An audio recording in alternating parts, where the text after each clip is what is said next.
Chapter 1. The Wisdom of Restraint.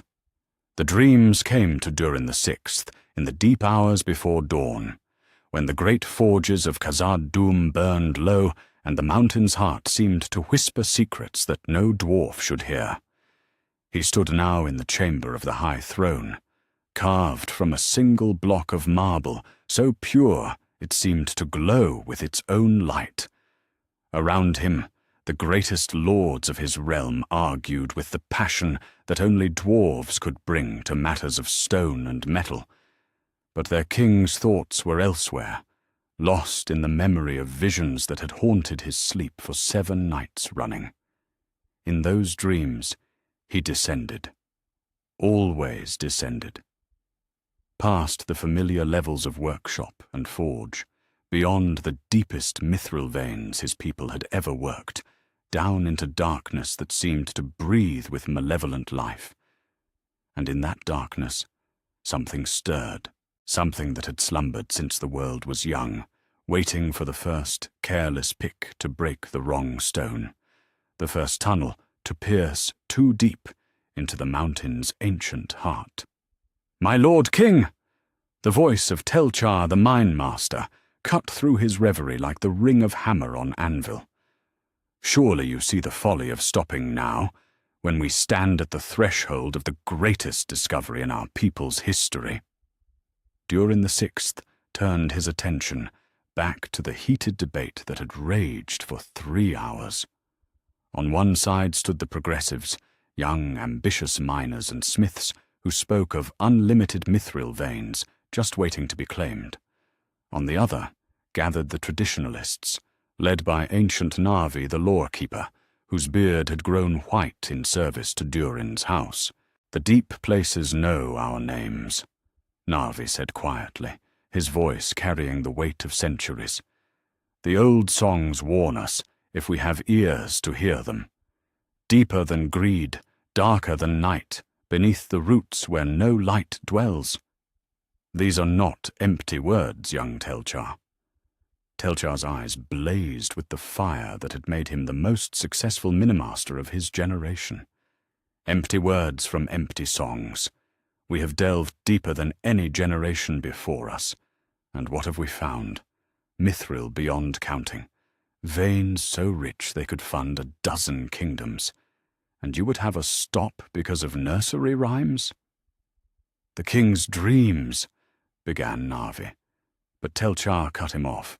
"The king's dreams," he said, careful to keep his tone respectful, but letting his skepticism show, may be the product of too much responsibility and too little sleep. I do not question my lord's wisdom in matters of state, but in matters of stone and earth. Let those who have spent their lives in the deep places speak." A dangerous silence fell over the chamber. Several of the younger nobles nodded in agreement with Telchar, while the older lords watched their king's face carefully. Durin the Sixth had ruled for 47 years, longer than some realms existed, and his judgment had never failed them. But neither had he ever claimed to receive visions. Durin the Sixth rose from his throne, and every voice in the chamber stilled.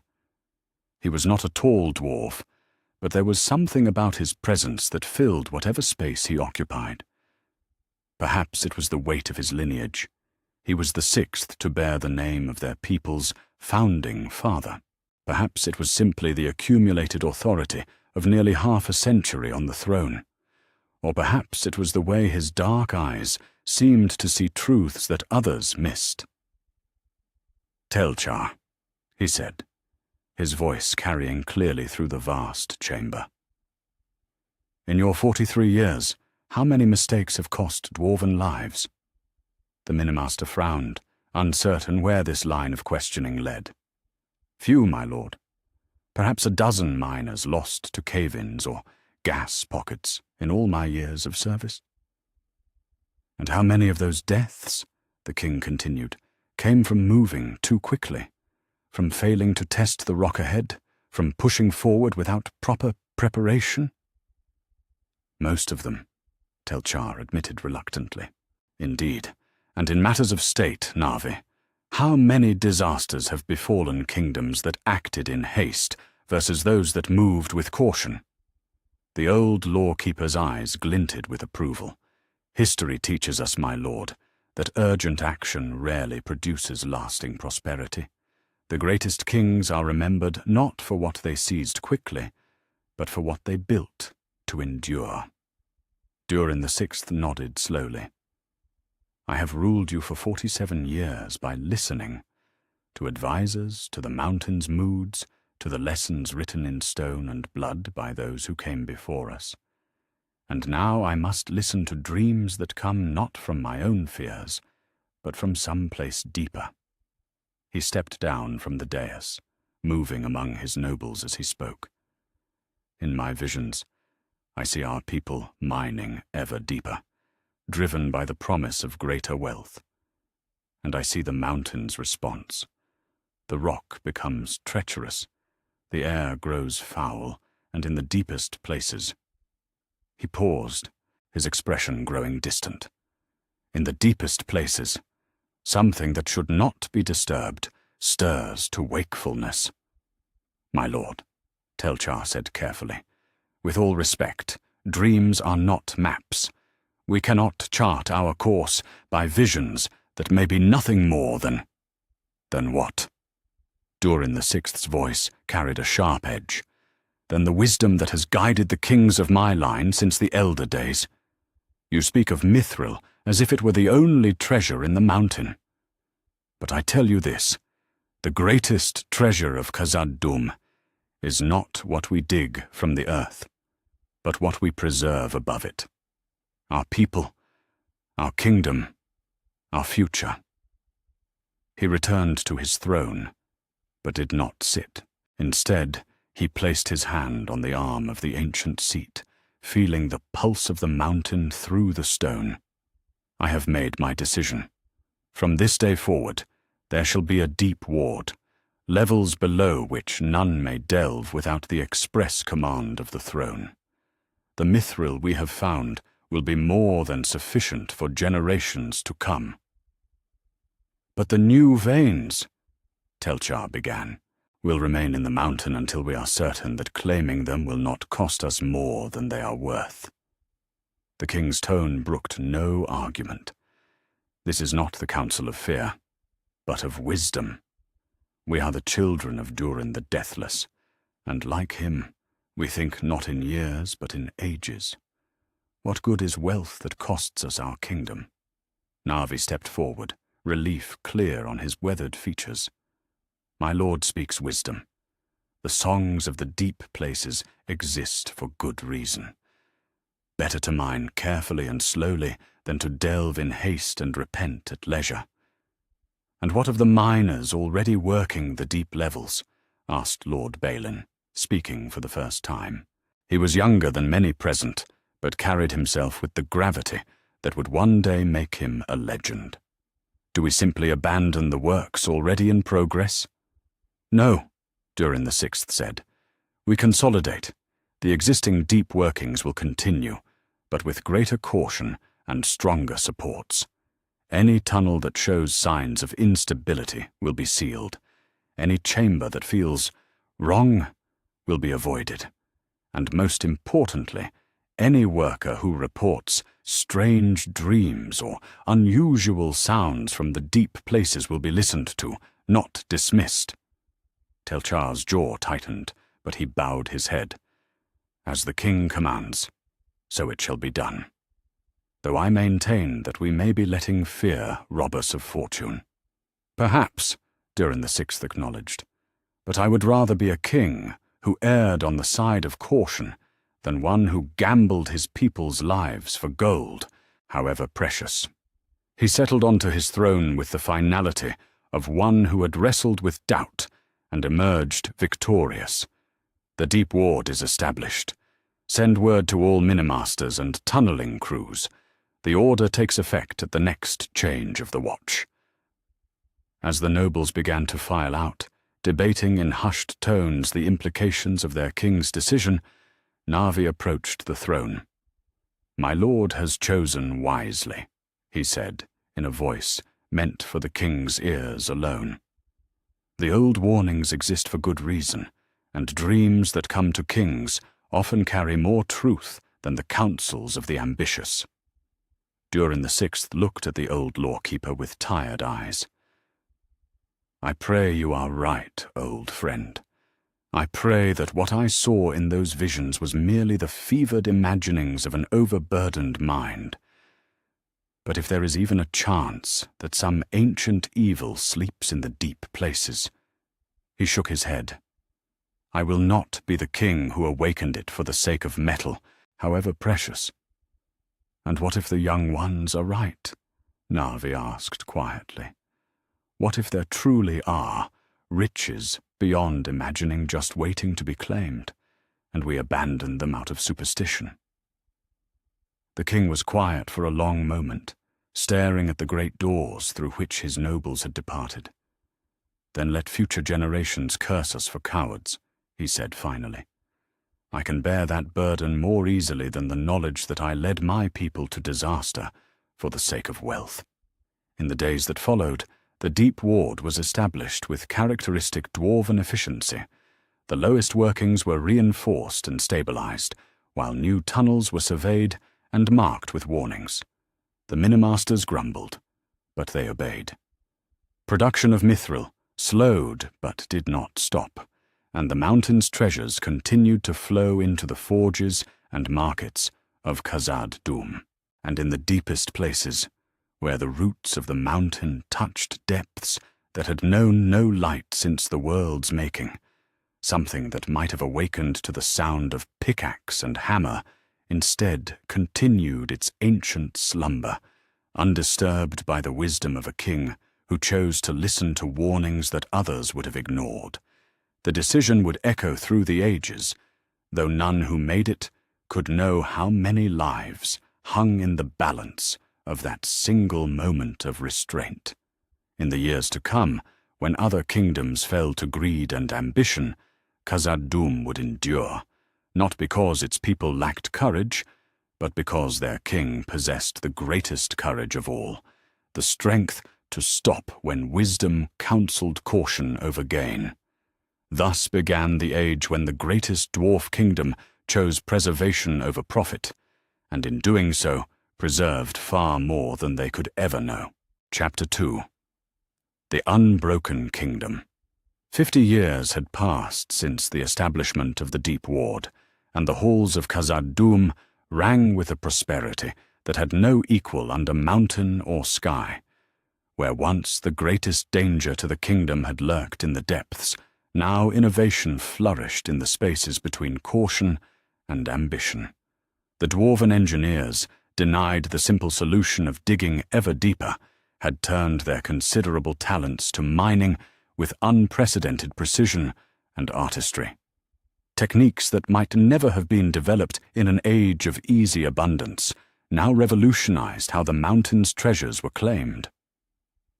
Thorek Ironhand stood at the mouth of the Grand Gallery, watching his apprentices demonstrate the new shaft mapping techniques to a delegation of visitors that would have been unthinkable in his grandfather's day.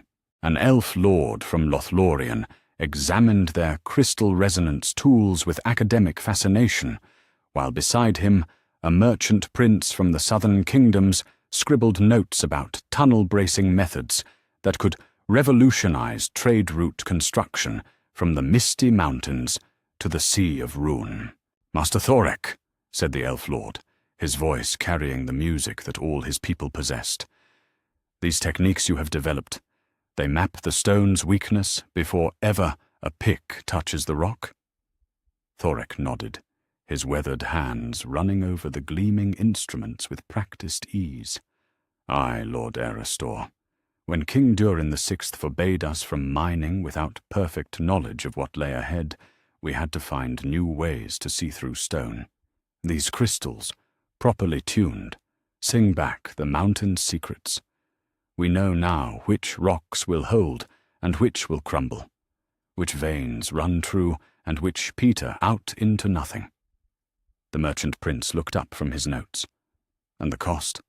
Such precision must come dear."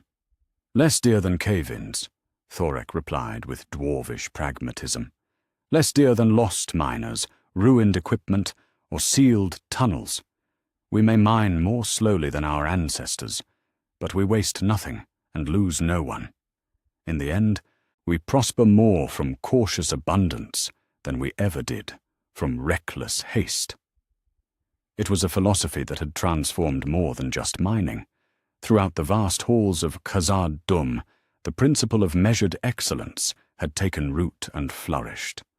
In the great forges, smiths, who might once have focused solely on speed and quantity, now crafted works of such beauty and durability that they were sought after from the Grey Havens to the borders of Run. Mithril goods from Khazad-dûm had become the standard by which all other work was measured.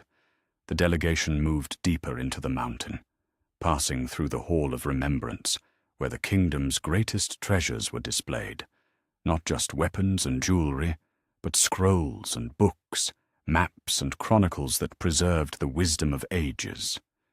Here, too, the philosophy of preservation over exploitation had borne unexpected fruit. Remarkable, murmured Lord Eristor, as he examined a collection of star charts that combined dwarven astronomical observations with elvish mathematical precision. In Lothlorien, we preserve knowledge as a sacred duty. But here, you have made it a cornerstone of prosperity. Lady Nimrodel, the delegation's other elvish representative, paused before a series of tapestries that depicted the geological layers of the Misty Mountains in stunning detail. These maps alone must be worth a kingdom's ransom to engineers and miners throughout Middle-earth. Indeed they are, said Dain Ironfoot, who served as the current king's chief counselor. He was a dwarf of middle years, blessed with the foresight that would one day make his line legendary. But more than their value in gold is their value in safety. We share these maps freely with any who ask, because a collapsed mine in the Grey Mountains serves no one, and a successful excavation in the Iron Hills benefits all who trade in worked stone and metal. The merchant prince shook his head in wonder. In my homeland, such knowledge would be guarded as closely as state secrets. Yet you share it freely? Freely, but not carelessly, Dain corrected. Those who receive our charts must pledge to use them responsibly, to share safety innovations, and to send word of any discoveries that might benefit the mountain folk as a whole. We have learned that knowledge hoarded becomes knowledge lost, but knowledge shared multiplies beyond measure. As if to illustrate his point, they entered the great library, where dwarven chroniclers worked alongside visiting scholars from a dozen realms. Here, the histories of the elder days were being compiled with the geographical surveys of the present age. Mathematical treatises from Númenórean survivors were cross-referenced with dwarven engineering principles, while elvish poetry was translated alongside human folklore to create comprehensive studies of Middle-earth's peoples and customs. This is unprecedented, breathed a young scholar from Gondor who had joined the delegation at the mountain's entrance. In Minas Tirith, our libraries are renowned throughout the south, but this rivals the archives of Númenor itself. Balin, who had grown from the young lord of Chapter 1's council into one of the kingdom's most respected administrators, smiled at the scholar's awe. Knowledge, like mithril, is more valuable when it is worked and shared than when it lies buried in darkness. We have learned much from hosting scholars and chroniclers, and in turn we have taught much. The kingdom grows stronger, not just through what we mine from the mountain, but through what we gather from the wisdom of others. They passed through halls where refugees from distant conflicts had found not just shelter, but purpose. When orcs had overrun settlements in the Grey Mountains, the survivors had been welcomed into Khazad-dûm's outlying communities and put to work according to their skills. When political upheavals in the distant east had displaced entire merchant families, they had been granted safe passage through the mountain and often chose to remain, adding their expertise to the kingdom's growing commercial networks. "My grandfather would not have believed it," said Lord Erestor, as they reached the grand marketplace, where the sound of a dozen languages mixed with the ring of hammers and the calls of traders. Khazad-dûm has become not just a kingdom, but a crossroads of civilization itself. Indeed, the sight would have amazed anyone familiar with the insular dwarven kingdoms of old. Goods from every corner of Middle-earth filled the stalls, silks from far Harad, pearls from the Bay of Belfalas, amber from the shores of the northern seas. But more impressive still were the people, men, elves and dwarves, working side by side in enterprises that benefited all. "It began with necessity," explained Dain, as he guided them toward the heart of the market. "When we could no longer simply dig deeper for wealth, we had to look outward for prosperity. Trade relationships became essential, not optional. And trade relationships require trust, which requires understanding, which requires—" He gestured at the cosmopolitan scene around them. "This." A commotion near the central fountain drew their attention. A group of young dwarven merchants were demonstrating a new type of pack frame to a delegation of traders from the eastern kingdoms.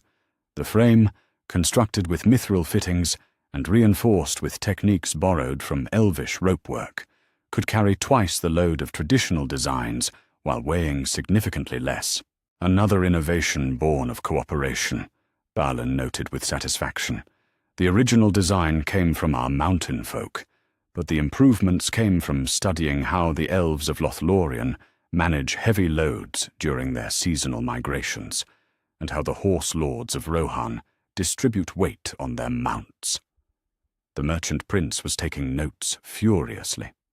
"And you share these designs as well?" "After a suitable period of exclusivity to reward the inventors," Dain confirmed. "Innovation thrives when creators are rewarded, but stagnates when knowledge is hoarded indefinitely. We have found the balance between incentive and sharing that keeps our people inventing while ensuring that good ideas spread to benefit all." As the day wore on, the delegation saw workshop after workshop where this philosophy had borne fruit. Improved mining techniques had led to better construction methods, which had improved trade infrastructure, which had attracted more diverse populations, which had brought new ideas that had improved mining techniques in an ever-expanding cycle of innovation and prosperity. The Deep Ward was not just a mining restriction, Lord Erestor observed, as they paused at a viewing platform overlooking the vast main hall of Khazad-dûm. Below them, the life of the mountain flowed in purposeful rivers of commerce, craft, and culture. It was a redirect of your entire civilization's energy. "Precisely," said Balin. "When we could no longer grow by going deeper, we had to grow by going broader. And in doing so, we discovered that there are forms of wealth that dwarf even the richest mithril veins." The elf lord nodded slowly. "In Lothlorien, we speak of the difference between treasure and prosperity. Treasure can be stolen, hoarded, or lost. But prosperity—" He gestured at the thriving scene below. "Prosperity is something that grows when shared, deepens when cultivated, and endures when built on wisdom rather than mere accumulation." As evening approached, and the delegation prepared to depart for their various homelands, each carrying trade agreements, knowledge exchanges, and cultural partnerships that would bind their realms more closely to Khazad-dûm, Dain allowed himself a moment of satisfaction. 50 years ago, the kingdom had faced what seemed like a choice between wealth and safety. But King Durin VI's wisdom had revealed a third path, one that led to a different kind of wealth altogether. The mithril still flowed from the mountain's controlled depths, but it was no longer the kingdom's only treasure. Knowledge, innovation, cultural exchange, and the prosperity that came from becoming an irreplaceable link in the chains of trade and diplomacy that bound Middle-earth together. These had become Khazad-dûm's true riches, and unlike mithril veins, these treasures grew deeper and more valuable with every passing year, creating a foundation for prosperity that no external force could easily threaten and no internal disaster could completely destroy. The kingdom that had once survived by the strength of its arms and the depth of its mines now thrived through the breadth of its connections and the wisdom of its choices. In choosing preservation over profit, Khazad-dûm had discovered something far more valuable than either. They had found the secret of sustainable greatness. Chapter 3. The Longest Peace. The forges of Khazad-dûm had never known such urgency, yet they rang with purpose rather than desperation. Where other realms scrambled to arm themselves against the growing shadow in the east, the greatest dwarf kingdom had been preparing for this conflict for centuries. King Durin IV stood in the Hall of Arms, watching his weaponsmiths put the finishing touches on a suit of mithril mail that would soon grace the shoulders of Gil-galad himself. The Elven King had requested the finest armor that dwarfcraft could provide, and the dwarves of Khazad-dûm had answered with work that surpassed even their own legendary standards. "Another marvel, my lord," said Tel-Char the Younger, descendant of the Minimaster, who had once argued for deeper delving. His family had long since embraced the philosophy of measured excellence that had made their kingdom great. "The Smith Lords say that this mail will turn aside any blade, save perhaps Gurthang itself." Durin IV nodded, running his weathered fingers over the gleaming links. Each one was forged from the finest mithril, worked with techniques developed through centuries of careful innovation rather than hasty exploitation. "Good. Gil-galad will need every advantage we can give him. Sauron's power grows daily, and this alliance may be our only chance to check his ambition before it consumes all of Middle-earth." The king's words carried weight beyond their surface meaning. For 2 centuries, the dwarves of Khazad-dûm had watched the Dark Lord's influence spread from Mordor like a plague upon the land. Unlike other realms that had dismissed the threat until it stood at their borders, the Mountain Kingdom had recognized the danger early and prepared accordingly. "The eastern outposts report movement again," said Nori, the kingdom's chief scout, as he entered the hall with dust still on his boots from hard riding. "Orc bands moving northwest from the Misty Mountains' eastern slopes. They probe our defenses, but they do not yet dare attack in force." "They know better," Durin IV replied with grim satisfaction. "Word has spread among the enemy's servants that Khazad-dûm is not Ostin Edhill or the Grey Havens. We are prepared for siege, and our walls are not built for show." Indeed, the Mountain Kingdom's defensive preparations were the product of generations of careful planning. Where once the dwarves might have relied solely on their mountain's natural protection, the current rulers had learned to think beyond their stone walls. A network of watchtowers and signal fires connected Khazad-dûm to allied settlements throughout the region. Supply caches hidden in mountain passes ensured that armies moving against Sauron would find provisions waiting. Most importantly, the kingdom's weaponsmiths had spent decades perfecting armor and weapons specifically designed to counter the Dark Lord's forces. "The mithril arrows are ready," reported Fundin, master of the kingdom's engineers. 3,000 shafts, each head forged with star steel and blessed by the elves of Lothlorien. Even the fell beasts will feel these bite. Durin IV moved to examine the stacked quivers, each arrow a work of art that could punch through orcish mail or bite deep into troll hide. "And the siege engines?" "Completed and tested, my lord. The great ballistas can hurl mithril-headed bolts 3 leagues with accuracy."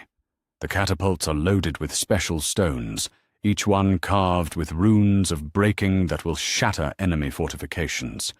Our engineers have studied the reports from every siege Sauron has conducted, and we have prepared counters for all his tactics. The preparation was more than military. In the great libraries of Khazad-dûm, scholars had compiled comprehensive studies of the enemy's methods, his creatures, and his weaknesses. Maps showing every known route between Mordor and the Western Lands covered the walls of the strategic planning chambers. Most valuable of all, the kingdom's diplomatic corps had spent years forging alliances that would prove crucial in the coming war. "Word from Gil-galad," announced Balin as he strode into the hall, bearing a scroll sealed with silver. The young dwarf had grown into one of the kingdom's finest diplomats, equally comfortable speaking with elven lords or human kings. The last alliance is formally declared. Elendel's armies march from the north, while Gil-galad's host advances from the west. They request that we coordinate our movements to strike simultaneously. Durin IV broke the seal and scanned the Elvish script. The timing is perfect. Our armies are ready, and the mountain passes are clear. How many warriors can we field? 8,000 heavy infantry, Balin reported, consulting a leather-bound ledger. 2,000 crossbow troops, 500 engineers, and 300 mounted scouts. But more importantly, my lord, we march not as lone warriors, but as part of the greatest alliance Middle-earth has ever seen. The king smiled at that. It was true. Where past conflicts had seen each realm fighting in isolation, often at cross purposes, this war would be different. Years of careful diplomacy had built relationships that went beyond mere military cooperation. Trade agreements had become mutual defense pacts. Cultural exchanges had fostered understanding and trust. When the call came to stand against the shadow, the response had been swift and unified. "The supply trains?" Durin IV asked. "Already moving," replied Nori. 40 wagons of weapons and armor for our allies, 20 wagons of food and medicine, and 15 wagons of specialized equipment, siege ladders, ram parts, mining tools for undermining enemy fortifications. Everything Gil-galad and Elendil requested, and more besides. The generosity was not mere altruism. The leaders of Khazad-dûm understood that Sauron's victory would mean the end of everything they had built. The trade networks that brought prosperity to the Mountain Kingdom, the cultural exchanges that had enriched their civilization, the technological innovations born of cooperation, all would perish under the Dark Lord's dominion. This was not just a war for Middle-earth's freedom, but for the preservation of everything that made civilization worth defending. "My lord," said Fundin, approaching with a heavy wooden case. "The special weapons are ready as well." Durin IV opened the case to reveal a dozen mithril-bladed axes, each one a masterwork of dwarf smithing. But these were more than simple weapons. They had been forged with techniques developed specifically for this war, designed to cleave through the heaviest armor and bite deep into creatures that normal steel could barely scratch. "For the enemy's champions," the king said with satisfaction. "Let the Nazgûl and their fell steeds taste dwarf steel, and see if they find it to their liking." As the final preparations continued around him, Durin IV allowed himself a moment to contemplate the path that had brought them to this point. His great-great-grandfather's decision to limit deep mining had forced the kingdom to look outward for growth and prosperity. That outward focus had led to alliances and trading relationships that now formed the backbone of the greatest military coalition since the Elder Days. Had they continued to rely solely on the mountain's internal riches, they would be facing this crisis alone, isolated behind their stone walls while the enemy picked off their neighbors one by one. Instead, they stood at the center of a web of alliances that spanned from the grey havens to the borders of Rhûn. "Word from the southern watchtowers," announced a messenger, interrupting the king's reverie. "Large forces moving west from Mordor. The enemy knows that the alliance is gathering, and he moves to meet it." "Then it begins," Durin the Fourth said solemnly. "Send word to all commanders. We march at dawn. Signal the allied forces that Khazad-dûm keeps its word, and may the Valar grant that our hammers ring true in the battles to come." The next morning, as the sun rose over the misty mountains, the greatest army in the Mountain Kingdom's history marched from the gates of Khazad-dûm. But they didn't march alone. To their north, the banners of Gil-galad's host caught the morning light. To their west, Elendil's forces advanced with grim determination, and from strongholds throughout the region, allied forces converged on the common enemy. The war that followed would be remembered as the Last Alliance, the final great coalition of the Second Age. But for the dwarves of Khazad-dûm, it was something more. It was the vindication of centuries of careful diplomacy, strategic preparation, and the philosophy that strength came not from what could be hoarded, but from what could be built together. When the siege of Barad-dûr began, it was dwarf engines that breached the outer walls, dwarf-forged weapons that armed the Alliance's champions, dwarf-built roads that allowed supplies to reach the besiegers across the treacherous terrain of Mordor, and dwarf wisdom that had helped forge the coalition that made victory possible. In the end, when Sauron fell and his ring was cut from his hand, the celebration that echoed through the halls of Khazad-dûm was not just for victory in war, but for vindication of a way of life. They had proven that cooperation could triumph over domination, that preparation could overcome surprise, and that wisdom exercised over centuries could shape the fate of ages. The Third Age would dawn on a world where the greatest dwarf kingdom stood not as an isolated mountain fortress, but as the cornerstone of a lasting peace built on mutual respect, shared prosperity, and the hard-won knowledge that no realm, however mighty, could stand forever alone. Chapter 4. The Living Bridge. The merchant caravan that wound its way through the great road of Khazad-dûm stretched for nearly half a league, a serpentine line of wagons, pack animals, and travellers that would have been unthinkable in any earlier age. Prince Imrahil of Dol Amroth rode near the front of the procession, marvelling at the engineering marvel that surrounded him. 500 years of construction, explained Glóin, the dwarf lord who served as their guide through the mountain passages. Each generation adding to the work, widening the tunnels, strengthening the supports, improving the lighting. What you see now is the finest highway in all of Middle-earth. Indeed, the great road bore little resemblance to the narrow, treacherous paths that had once threaded through the misty mountains. The main thoroughfare stretched wide enough for 6 wagons to travel abreast, its surface paved with fitted stones that had been polished to a shine. Crystalline formations set into the walls provided a steady, gentle light that never flickered or dimmed, while carefully engineered ventilation shafts ensured that the air remained fresh despite the mountain's bulk above. "In Gondor," Prince Imrahil said, "we pride ourselves on our roads. But this," he gestured at the architectural wonder surrounding them, "this surpasses even the great highways of Númenor." Glóin's weathered face creased with satisfaction. "Aye, and it serves a purpose beyond mere convenience. Every league of this road is a league that unites rather than divides. Before its construction, the misty mountains were a barrier that split Middle-earth in 2. Now they are a bridge that connects east to west, north to south." The truth of his words was evident in the diversity of the caravan itself.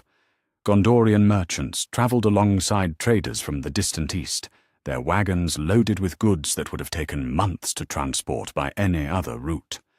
Rohirrim horse lords rode in company with shire folk, whose ponies carried saddlebags full of pipeweed and other comforts of the West. Even a delegation of elves from Lothlorien had joined the procession, their presence a testament to the trust and cooperation that the Great Road had fostered. "The bandits that once plagued these mountains," Prince Imrahil observed, "do they no longer present a threat?" "Oh, they tried," Glóin chuckled, "in the early years when the road was new and our defenses were still developing, but they learned quickly that the mountain folk do not suffer thieves gladly. More importantly, they discovered that every caravan under our protection carries representatives of multiple kingdoms. Attack a Gondorian merchant on our road, and you answer to both Khazad-dûm and Minas Tirith. Threaten a Rohirrim trader, and you face the combined wrath of the Riddermark and the Mountain Guard." As if summoned by their conversation, a patrol of guards rounded a bend in the tunnel ahead. But these were not solely dwarven warriors. The patrol included men in the colors of Gondor and the Riddermark, working in seamless coordination with their dwarf companions. At their head rode a figure that Prince Imrahil recognized with surprise. "Aragorn, son of Arathorn," he called out, spurring his horse forward. "What brings a ranger of the north so far from his usual haunts?" The ranger captain turned at the sound of his name, his weather-beaten face lighting with recognition. "Prince Imrahil, the same could be asked of you, though I suspect our answers are more similar than different." He gestured at the mixed patrol behind him. "I coordinate security for the northern reaches of the Great Road. The arrangement benefits all. Our people know the wild lands above the mountain, while our dwarf allies know every tunnel and passage below." "A wise arrangement," the prince acknowledged, "and effective from what I observe." "More effective than any of us anticipated," Aragorn agreed. "When the agreement was first proposed, some among my people worried about compromising our independence. But we have learned that cooperation need not mean submission. The Rangers maintain their freedom to roam and patrol as we see fit, while the caravans benefit from our knowledge of the lands beyond the mountain's borders." Glóin nodded approvingly. "And in return, the Rangers have safe harbors at regular intervals along their routes, supply caches maintained by the Mountain Guard, and swift communication with allied forces when threats arise. A partnership that strengthens all parties." As the combined patrol moved on and the caravan resumed its journey, Prince Imrahil found himself reflecting on the transformation he had witnessed. In his grandfather's time, travel between Gondor and the northern kingdoms had been a rare and dangerous enterprise. Most trade and communication had flowed along the southern routes, through Ithilien and across the Anduin, or by ship around the southern coasts. The Misty Mountains had stood like a wall between the western kingdoms and the eastern lands, forcing lengthy detours and limiting the exchange of goods, ideas, and people. Now the Great Road had changed everything, and what had once been a month-long journey around the mountains could be completed in a week through them. More importantly, the journey was safe, comfortable, and profitable for all involved. "Tell me," he said to Glóin, "how has this transformation affected your own people? Surely such openness represents a significant change from traditional dwarf ways." The Dwarf Lord considered the question thoughtfully. "Aye, it has changed us, though perhaps not as much as outsiders might expect. We have always been traders and craftsmen, after all. What has changed is the scale and scope of our connections. Where once we dealt primarily with our immediate neighbors, now we maintain relationships with kingdoms from the Sea of Rune to the Grey Havens." He pointed to a section of wall where artistic panels depicted scenes from across Middle-earth, not just dwarf work, but collaborative pieces that showed elvish influence, human perspectives, and even hobbit touches in their attention to comfortable details. Our young folk grow up knowing the songs of Rohan, the stories of Gondor, the customs of the Shire. They learn languages we never taught before, crafts we never practiced, ways of thinking that broaden their horizons beyond the mountain's borders. We remain dwarves, proud and stubborn and true to our traditions, but we are dwarves who understand the world beyond our halls, and that understanding has made us stronger. The conversation was interrupted by the sound of horns echoing through the tunnels ahead, not an alarm, but a ceremonial greeting. As they rounded the next bend, the reason became clear. A massive circular chamber opened before them, its ceiling soaring so high that it was lost in shadow, despite the crystal lighting that illuminated the walls. This was the heart of the mountain, the great central hub where all the road's various branches converged. The chamber bustled with activity that defied easy description. Caravans arrived from every direction, while others departed for destinations across Middle-earth. Market stalls lined the walls, offering goods from every corner of the known world. Information exchanges allowed travelers to send messages to distant kingdoms with remarkable speed and reliability. Most impressively, diplomatic quarters provided meeting spaces where representatives of different realms could conduct business in neutral territory. The beating heart of Middle-earth's commerce, Prince Imrahil observed with genuine awe. I had heard descriptions, but seeing it, overwhelming at first eye, Glowin agreed. But watch for a few moments, and you'll see the pattern beneath the apparent chaos. Indeed, as Prince Imrahil observed the organized activity around him, he began to recognize the careful systems that made such complexity possible. Traffic flowed along clearly marked routes that prevented congestion. Scheduling boards announced arrival and departure times for major caravans, while smaller groups could join larger expeditions for safety and efficiency. Most remarkably, disputes between travelers from different kingdoms were resolved by mixed tribunals that represented multiple legal traditions and cultural perspectives. This is more than a trading post, he realized. It's a new form of government, not the rule of one people over others, but genuine cooperation between equals. That was the vision, Glowin confirmed. And it has exceeded our most optimistic hopes. Trade disputes that might once have sparked border conflicts are now resolved by negotiation. Cultural misunderstandings that might have led to lasting hostilities are addressed through education and exchange. Young people from every kingdom work and learn together, building friendships that will shape the policies of their realms for generations to come. As their caravan prepared to continue its journey toward the eastern gates, Prince Imrahil took one last look around the heart of the mountain. Representatives of every free people of Middle-earth went about their business in harmony that would have been unthinkable just a few generations earlier.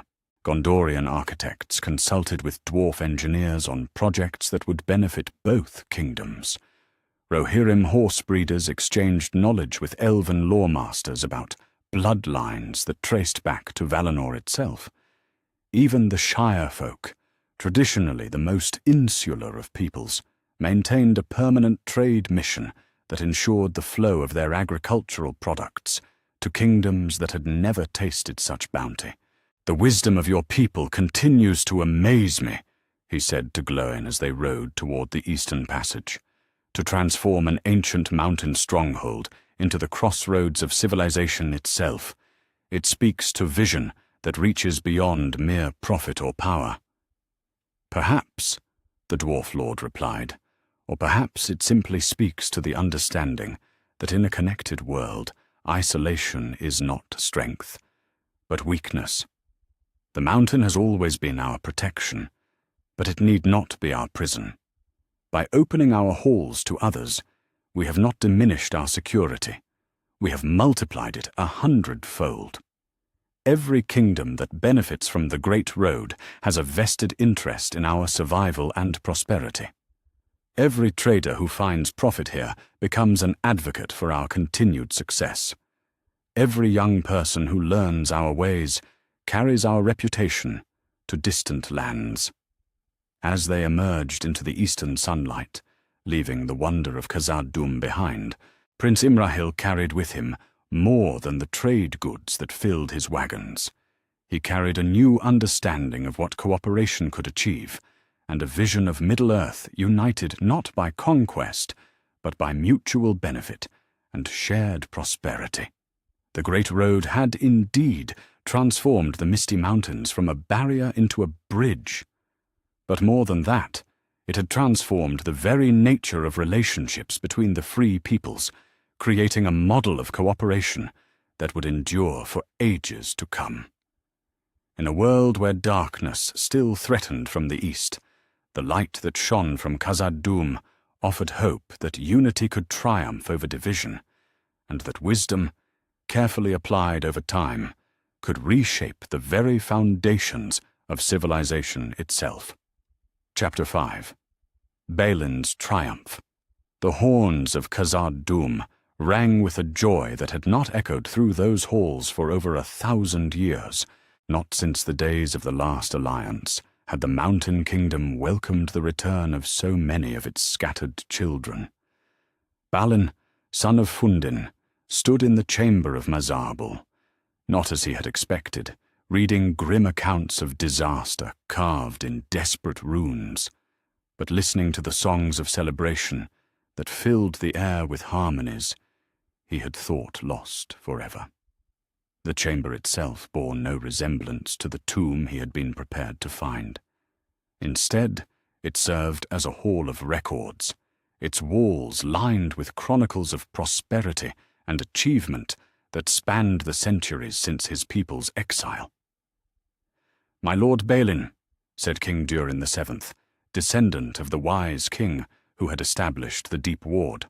The current monarch was younger than Balin had expected, but he carried himself with the dignity of a ruler whose throne had never known the shadow of defeat. "Welcome home to Khazad-dûm. Though I confess, your arrival has surprised us as much as our continued presence here has clearly surprised you." Balin struggled to find words appropriate to the moment. For 48 years, since the reclaiming of Erebor, he had dreamed of this day, the return to the greatest of the dwarf kingdoms, the restoration of Durin's line to its ancestral seat. But in all his imaginings, that return had involved clearing out orcs and goblins, rebuilding ruined halls, and rekindling cold forges. He had never envisioned walking into a thriving civilization that had preserved everything he thought lost. "My king," he said finally, dropping to one knee in a gesture that felt both natural and strange. "I confess I came prepared for war, not celebration. The stories that reached Erebor spoke of darkness in these halls, of ancient evils awakened, and your people scattered to the winds." Durin VII's expression grew thoughtful. "Ah, the stories of the Balrog. Yes, I can understand the confusion. In many timelines, perhaps that tale might have been true. But here, my ancestors' wisdom preserved us from that fate. The deep places remain sealed, and what sleeps there continues to slumber." He gestured for Balin to rise. "But come, let us not speak of what might have been when we can celebrate what is. Your people are weary from their journey, and there is much to discuss. The feast that followed would be remembered in song for generations. The great halls of Khazad-dûm filled with dwarves who had been separated by centuries and countless leagues, yet who recognized in each other the unbreakable bonds of kinship. Balin's companions, Ori, Oin, Floy, and the others who had volunteered for what they thought would be a desperate reconquest, found themselves guests of honor at a celebration that combined the solemnity of reunion with the joy of homecoming. "Tell us of Erebor," urged Dwalin's descendant, a young warrior maiden named Disa, who served in the mountain guard. The songs speak of Smaug's defeat and the restoration of the kingdom under the mountain, but songs often lack the details that matter most to those who live through such times. Oin, eldest of the expedition and keeper of its chronicles, gladly took up the tale. As he spoke of the dragon's desolation, the quest of Thorin's company, the battle of 5 armies, and the subsequent rebuilding of their ancestral home, his audience listened with rapt attention. But their responses revealed perspectives that Balin found both familiar and startlingly different. "Dragon fire," mused Master Telchar III, descendant of the great smith. "We have preserved some techniques for working dragon glass and fire-touched metals, but the practical experience your people gained in clearing Smaug's modifications to the mountain's interior, that knowledge could revolutionize our understanding of how to restore other dragon-ravaged sites. And the political alliances forged during the battle," added Lady Dees, the kingdom's chief diplomat. "Your King Dain's relationships with the men of Dale and the elves of the woodland realm represent precisely the kind of multi-racial cooperation that has made our own great road so successful. There is much we could learn from each other's approaches to diplomacy." As the evening progressed, what had begun as a reunion celebration gradually transformed into something far more significant, a strategic planning session for the future of all Durin's folk. Maps were brought forth, showing the current state of the dwarf kingdoms. Erebor prosperous, but still rebuilding. The Iron Hills well defended but isolated. The Grey Mountains partially reclaimed, but vulnerable to orc raids, and numerous smaller settlements struggling to maintain their independence. "Individually, we are strong," said King Durin VII, studying the charts with the eye of a ruler who had spent his lifetime thinking in terms of alliances and mutual support. "But together we could reshape the balance of power in all Middle-earth." Balin nodded slowly, beginning to see the possibilities. The knowledge exchange alone would benefit all our people. Erebor's experience with dragon lore and mountain restoration, combined with Khazad Dûm's innovations in trade and diplomacy, could provide the foundation for reclaiming settlements that have been lost for centuries. "More than that," added Ori, who had been taking careful notes throughout the discussion, "the cultural preservation work being done here could help our scattered peoples reconnect with traditions that were nearly lost during the years of exile, and the educational exchanges could ensure that future generations maintain those connections." The conversation that followed stretched long into the night, touching on everything from military cooperation to trade agreements to the possibility of political marriages that could formally unite the separated branches of Durin's line. But perhaps most significantly, it revealed how the different experiences of the two kingdoms had created complementary strengths. Erebor's people had learned resilience in the face of catastrophe, the ability to rebuild from almost nothing, and the hard-won wisdom that came from surviving exile and reconquest. Khazad Dûm's people had preserved the institutional knowledge of unbroken civilization, the diplomatic skills that came from managing complex alliances, and the technological innovations born of necessity when expansion was limited. "The Grey Mountains expedition," proposed Floy, who had served as a military engineer during Erebor's reconstruction. "If we coordinate our efforts, Erebor's mountain-clearing expertise with Khazad Dûm's defensive strategies and trade relationships, we could reclaim those settlements permanently, rather than just raiding them occasionally." King Durin VII leaned forward with interest. "The economics alone make such cooperation attractive. The Grey Mountains' mineral wealth, properly extracted and protected, could fund expansion efforts throughout the north. And if the settlements there were truly secure, they could serve as way stations for trade routes connecting our eastern and western territories."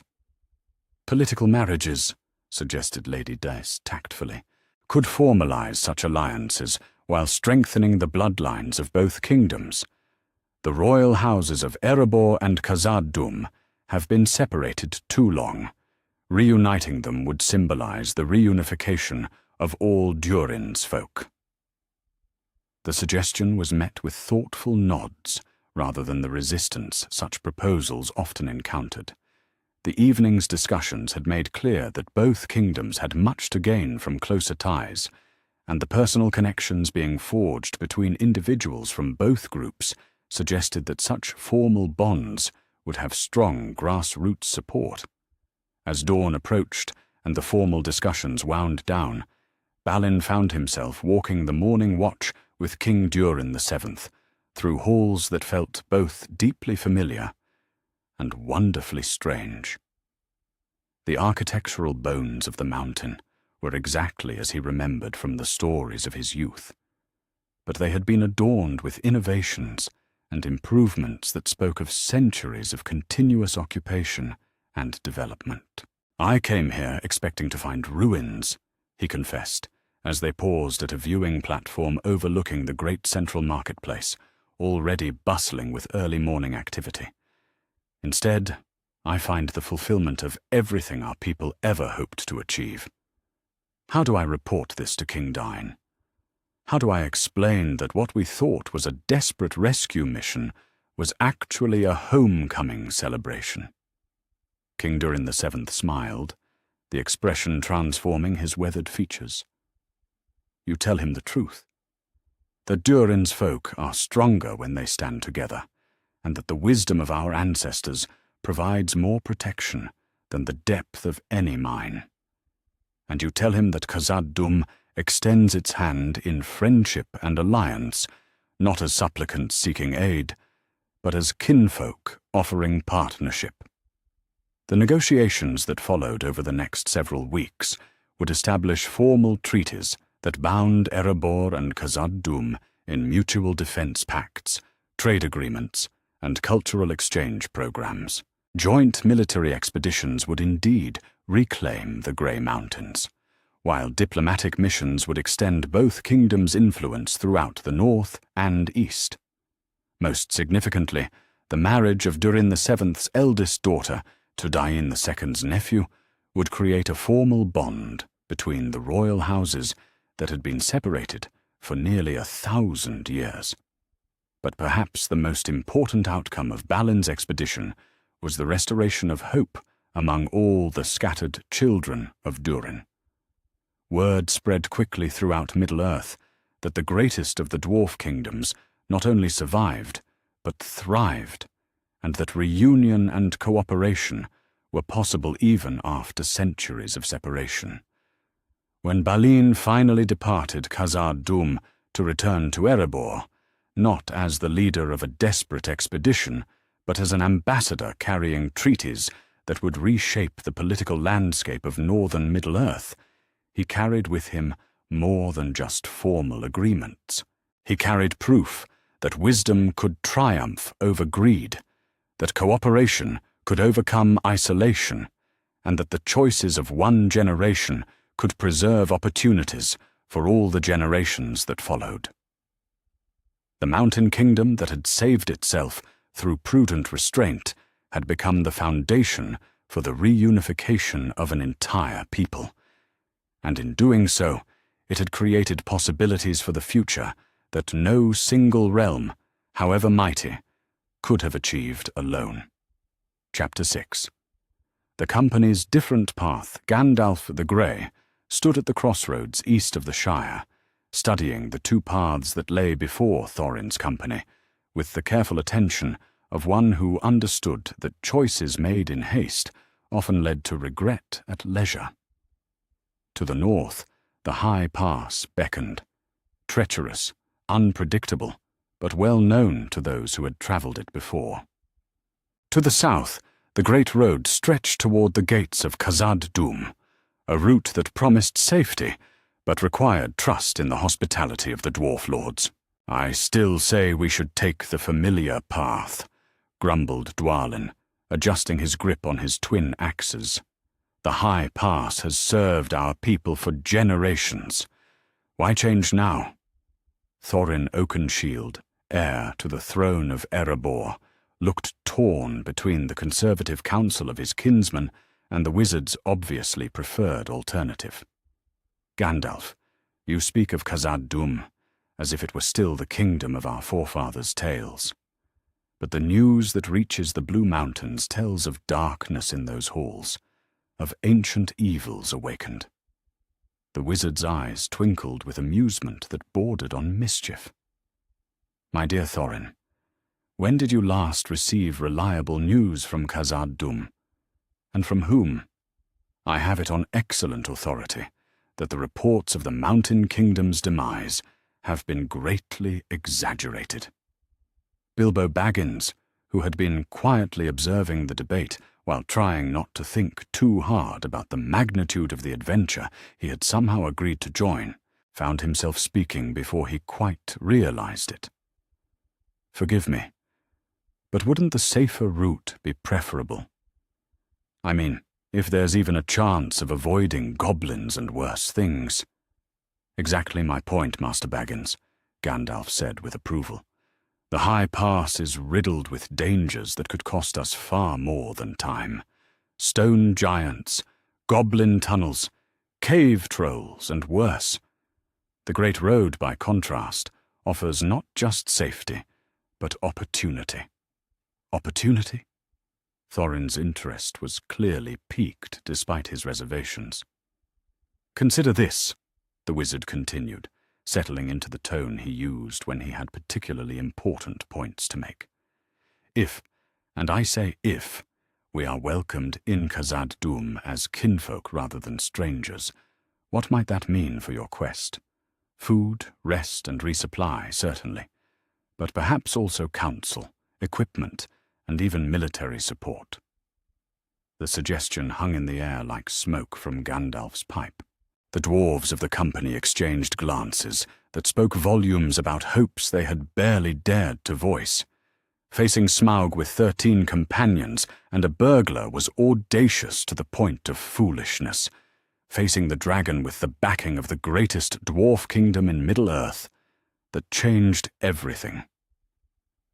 If you are wrong, Thorin said slowly, and we find only orcs and darkness in those halls, we will have walked voluntarily into a trap that could doom our quest before it truly begins.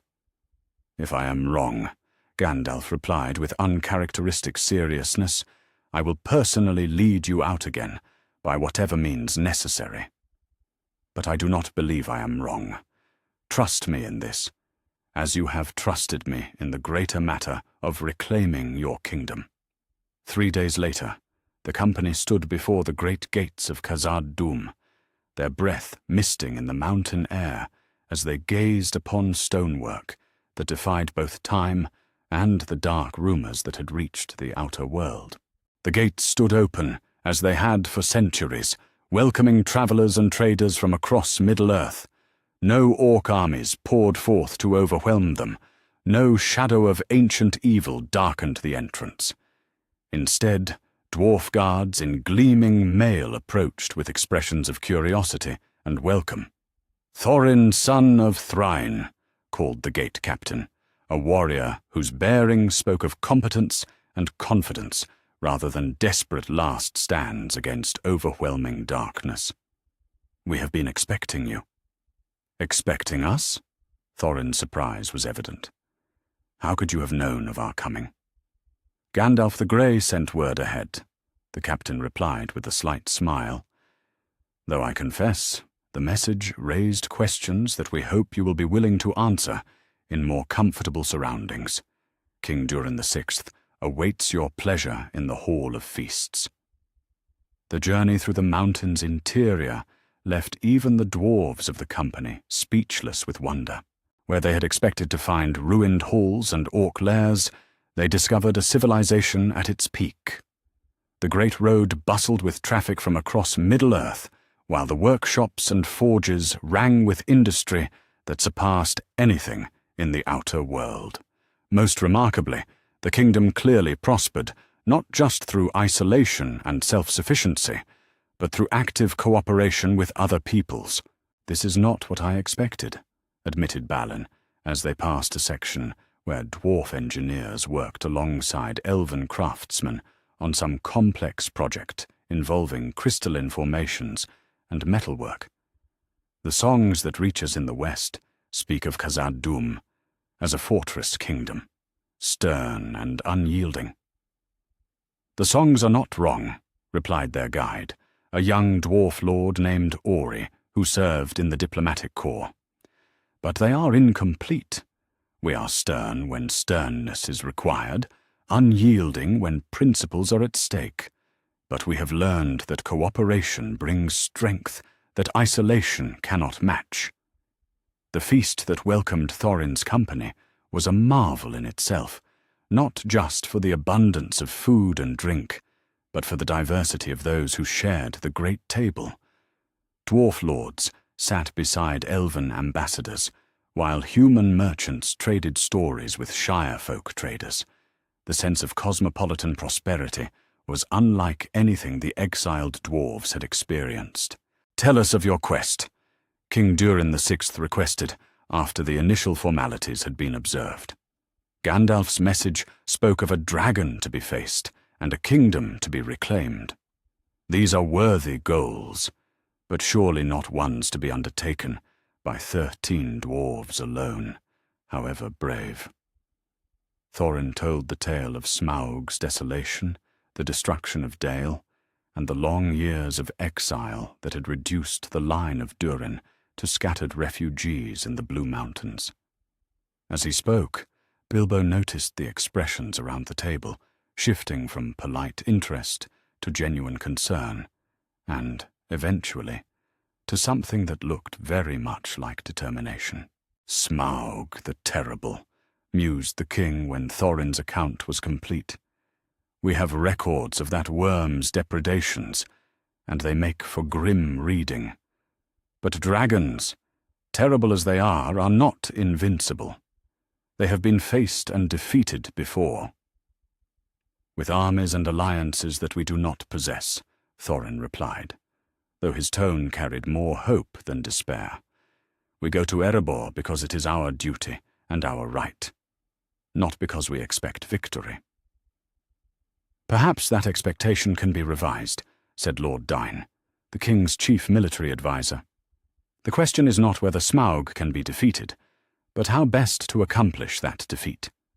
And frankly, 13 dwarves attempting the stealth where an army might succeed through direct assault seems unnecessarily risky." The conversation that followed stretched long into the night, touching on dragon lore, military strategy, and the ancient laws that governed the reclaiming of dwarf kingdoms. But perhaps most importantly, it revealed the extent to which Khazad-dûm's prosperity had created capabilities that no isolated kingdom could match. The mithril working techniques alone could provide equipment that would turn aside dragonfire, explained Master Telchar, as he guided the company through the deep forges the following day. Mail that weighs less than leather, but stops the sharpest blade. Weapons that hold edges that could cut through dragon scale. Shields that could deflect the very flames of the earth. Bilbo found himself particularly fascinated by the treasury vaults, where the accumulated wealth of centuries was displayed with a casual abundance that made his hobbit sensibilities both thrilled and slightly uncomfortable. But it was in the deepest vaults, in chambers where only the most trusted were permitted, that he discovered something that changed his understanding of the quest entirely. "The 7 rings," breathed Thorin, as he gazed upon the collection of dwarf rings that had been thought lost or destroyed. "I had heard tales, but to see them—" "Kept in trust for the rightful lords of the dwarf kingdoms," explained the vault keeper, an ancient dwarf whose knowledge of the kingdom's treasures was encyclopedic. Each ring was crafted to enhance the natural gifts of its bearer: strength, endurance, wisdom, the ability to delve deep and build lasting works, but they require rightful authority to function properly. And if the king under the mountain were to wear the ring of his forefathers? Gandalf asked quietly. Then he would command not just the loyalty of his own people, but the respect of all who value craftsmanship, courage, and the bonds of kinship that unite the children of Aule. The implications were staggering. Thorin reclaiming Erebor with the backing of Khazad-dûm would have been remarkable enough. But Thorin reclaiming Erebor while bearing one of the great rings, supported by an alliance that could potentially unite all the dwarf kingdoms of Middle-earth, that would reshape the balance of power across the world. When the company finally departed Khazad-dûm, a week later, they bore little resemblance to the desperate band of exiles who had entered. Their equipment had been replaced with gear that surpassed even royal treasuries. Their numbers had been increased by 100 dwarf warriors and engineers who carried siege equipment capable of breaching any dragon's defenses. Most importantly, they carried formal treaties that promised ongoing support, not just for the reclaiming of Erebor, but for its development as part of a greater alliance of dwarf kingdoms. "I confess," Bilbo said to Gandalf as they travelled the final leagues toward the Lonely Mountain, "this feels rather different from the adventure you originally described." "Adventures have a way of evolving, Master Baggins," the wizard replied with satisfaction. "But I think you will find that the story we are now part of is far grander than anything I could have initially promised." Indeed, as they crested the final hill and gazed upon Erebor, still dragon-haunted, but no longer appearing quite so impossible to reclaim, Bilbo reflected that their quest had been transformed from a desperate gamble into something that felt very much like a military campaign, backed by the greatest alliance the dwarf kingdoms had seen since the Elder Days. Smaug the Terrible still waited in the depths of the Lonely Mountain, but he would not be facing 13 desperate exiles and one anxious hobbit. He would be facing the united might of Durin's folk, armed with weapons that could pierce dragon hide and protected by alliance that spanned the breadth of Middle-earth. The age of the dragon's dominion was coming to an end, and with it would dawn a new chapter in the history of the North, one written not in isolation and exile, but in cooperation and unity. Chapter 7. The War That Never Was. The morning sun caught the banners of 5 armies as they converged upon the valley of Erebor, but the scene that unfolded bore no resemblance to the desperate battle that might have been. Where once desperate forces would have clashed over the dragon's horde, now representatives of every major power in the north found themselves facing a situation that no military strategist had anticipated. Bard the bowman, newly proclaimed King of Dale, stood upon a hilltop overlooking the encampments and struggled to reconcile what he saw with what he had expected to find. The army he had brought to claim Dale's share of Smaug's treasure was formidable by the standards of Lake Town. Nearly 1,000 men armed with the best weapons they could muster, bolstered by refugees who had lost everything to the dragon's wrath and sought compensation from those who had gained by its death. But the force that had answered Thorin's call from Khazad-dûm transformed the entire balance of power. 3,000 dwarf warriors in mithril mail stood in perfect formation before the gates of Erebor, their ranks supplemented by siege engines that could reduce any opposing force to rubble within hours. More troubling still, their discipline and equipment spoke of a military tradition that had never known defeat, never experienced the desperate improvisation of exile and loss. "This changes everything," murmured Alfred, though for once his usual calculation seemed to have deserted him entirely. "We came expecting to negotiate with a handful of desperate dwarves. Instead, we face the greatest military force assembled in the north since the last alliance," Bard finished grimly. "The question now becomes whether we leave empty-handed or find another path to the compensation our people deserve. From the Elvish camp came similar reassessments. Thranduil, king of the woodland realm, had brought his warriors expecting to claim ancient treasures that rightfully belonged to his people, heirlooms lost when Smaug first ravaged the north. His force of elven spears was magnificent, disciplined, and deadly in forest warfare. Against a small company of dwarves, they would have been overwhelming.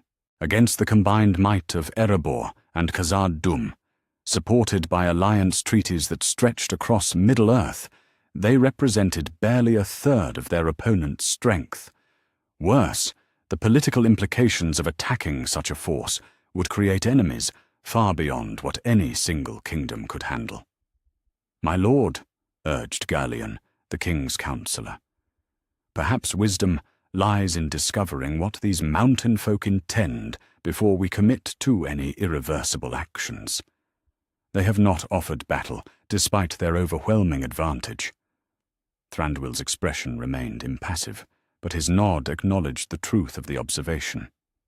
Indeed, their restraint suggests either supreme confidence or genuine desire for peaceful resolution. Either way, it merits investigation before we resort to warfare that none of us can truly afford. The third army that had converged upon the battlefield would have been the most terrible under normal circumstances.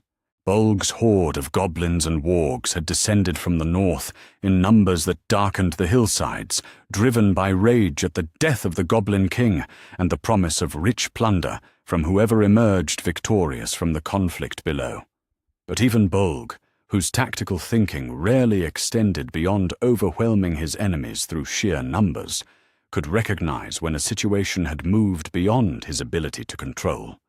The dwarf army that faced him was not a scattered group of refugees, but a coordinated military force whose equipment and formation spoke of capabilities he had never encountered. More concerning, their position between his horde and the mountain gave them every tactical advantage while leaving his forces exposed on open ground. "Back!" he snarled to his lieutenants in the harsh tongue of the goblins. "Back to the high ridges. Watch, but do not attack until we understand what transpires below." It was into this atmosphere of tense uncertainty that Gandalf the Grey strode, accompanied by an embassy that included representatives from each of the gathered forces. The wizard's satisfaction was evident, though he was careful to maintain the diplomatic neutrality that the situation required. "Lords and kings of the north," he addressed the assembled representatives as they gathered in the great pavilion that had been erected in the valley's center. "We find ourselves in a situation that our various preparations did not entirely anticipate. Perhaps it is time to discover what each party truly seeks, and whether those goals might be achieved through cooperation rather than conquest." Thorin Oakenshield, now truly king under the mountain and bearing one of the ancient rings of the dwarf lords, spoke first. The transformation in his bearing since departing Khazad-dûm was remarkable. Where once he had carried himself with the desperate pride of an exile, he now possessed the quiet confidence of a ruler whose authority was backed by genuine power. "The kingdom under the mountain is restored," he declared, his voice carrying clearly through the pavilion. "Smaug the Terrible lies dead, and the ancient halls ring once more with the sound of hammers and forges. We did not accomplish this feat alone, nor do we intend to hoard its benefits selfishly." He gestured to where the Arkenstone sat upon a simple wooden table, not hidden away as a treasure to be fought over, but displayed openly as a symbol of the authority it represented. "Dale was our ally in the ancient days, and its people suffered greatly from the dragon's wrath. Lake Town bore the brunt of Smaug's final fury, and its survivors deserve compensation for their losses. The woodland realm has legitimate claims to treasures that were taken without right or recompense. All of these debts can be honored, but not at the point of a sword, and not in a manner that leaves the North vulnerable to our true enemies." King Bard leaned forward with interest. "You speak of enemies. What foes concern you more than those already gathered here?" "Look to the northern ridges," suggested King Dain, who had arrived with the Khazad-dûm forces and now served as their spokesman. "Bolg's horde numbers in the thousands, and behind them lie the breeding pits of Mount Gundabad. We could spend this day fighting each other over gold, while the true threat to all our people's masses for an attack that would leave no survivors to enjoy their plunder." The revelation transformed the dynamic of the negotiation entirely. Suddenly, the gathered armies found themselves confronting not a competition for treasure, but a potential alliance against enemies who threatened everything they had built or hoped to restore. Thranduil was the first to voice what all were thinking. "You propose that we unite against the goblin horde? What assurance can you offer that such cooperation would be honored once the immediate threat is past?" Thorin's answer was to stand and lift the Arkenstone from its resting place, but instead of claiming it as his exclusive right, he offered it toward the center of the table. "Let this stone serve not as a symbol of dwarf right alone, but as the foundation of a lasting alliance." Dale restored and protected, Laketown rebuilt with the backing of dwarf engineering and trade agreements, the woodland realm's ancient claims honored, and its borders secured. In return, our peoples stand together against all who would threaten the peace and prosperity of the North. The negotiations that followed stretched through the entire day, but they bore no resemblance to the desperate bargaining that might have occurred between desperate groups fighting over limited resources. Instead, they had the character of a planning session among allies who had discovered mutual interests that far outweighed their individual disputes. Bard's people would indeed receive compensation for their losses, not just gold and gems, but construction contracts and trade agreements that would make the rebuilt Dale a vital partner in the Mountain Kingdom's commercial networks. Laketown would be reconstructed with dwarf engineering that would make it the finest city on the Long Lake, while its position would guarantee prosperity through the trade that flowed between the mountain and the riverlands. Thranduil's claims to ancient treasures were acknowledged and honored, but more importantly, his kingdom gained access to the alliance networks that connected Khazad-dûm to realms across Middle-earth. The isolation that had long characterized the woodland realm would give way to profitable cooperation with kingdoms that shared elvish interests in preservation and long-term stability. Most remarkably, the goblin threat that had seemed so dangerous in the morning proved almost anticlimactic by evening. Bolg's horde, faced with the prospect of attacking a coordinated alliance that outnumbered them and possessed superior equipment, chose discretion over valor. The retreat to Mount Gundabad was swift and complete, leaving the valley free for the celebrations that marked the birth of the Northern Alliance. The battle that chroniclers would call the War That Never Was ended not with slaughter and plunder, but with treaty signing and the establishment of trade relationships that would reshape the politics of northern Middle-earth for generations to come.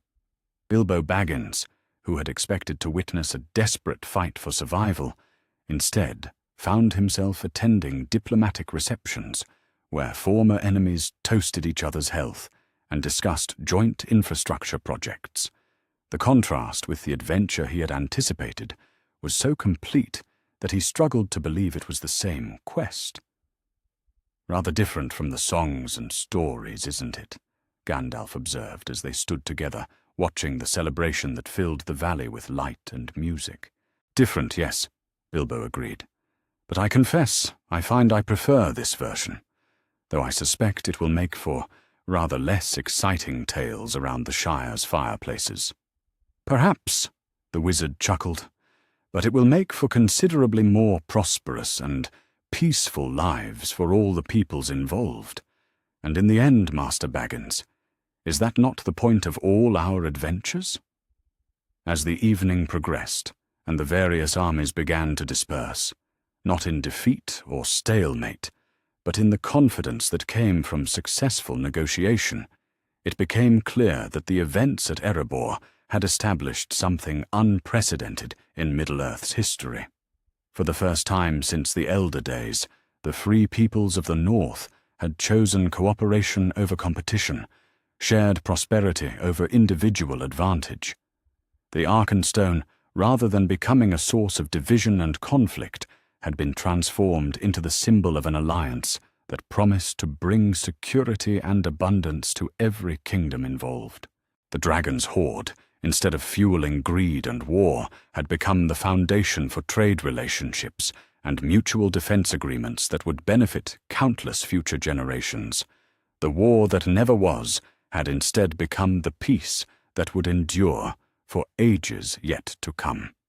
Chapter 8. Shadows in the South.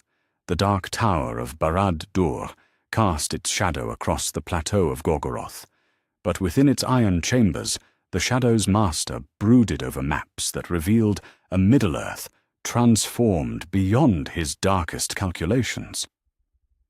Sauron the Deceiver, returned to his ancient stronghold and grown mighty once more, found himself confronting a strategic situation that defied every assumption upon which his plans for conquest had been built.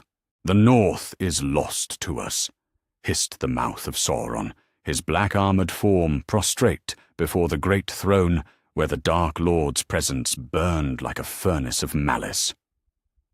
"The reports from our spies confirm what we had hoped were mere rumors.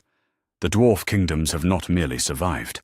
They have unified into an alliance that commands the entirety of the northern approaches to our realm." The air in the chamber grew thick with the weight of Sauron's displeasure.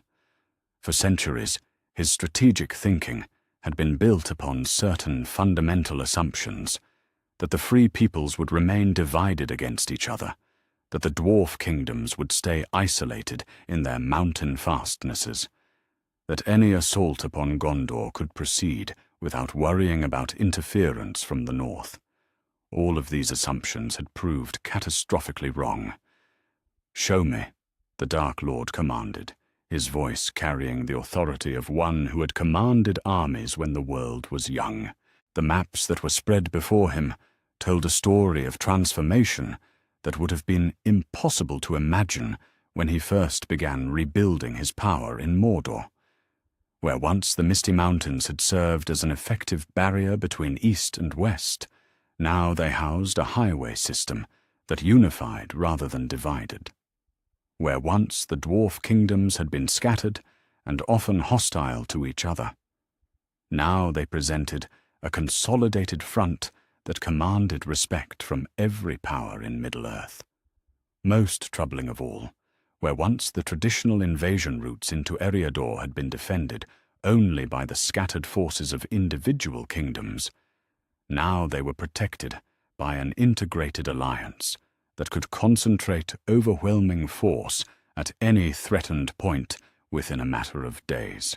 "The Northern Alliance," Sauron spoke the words as if they tasted of poison.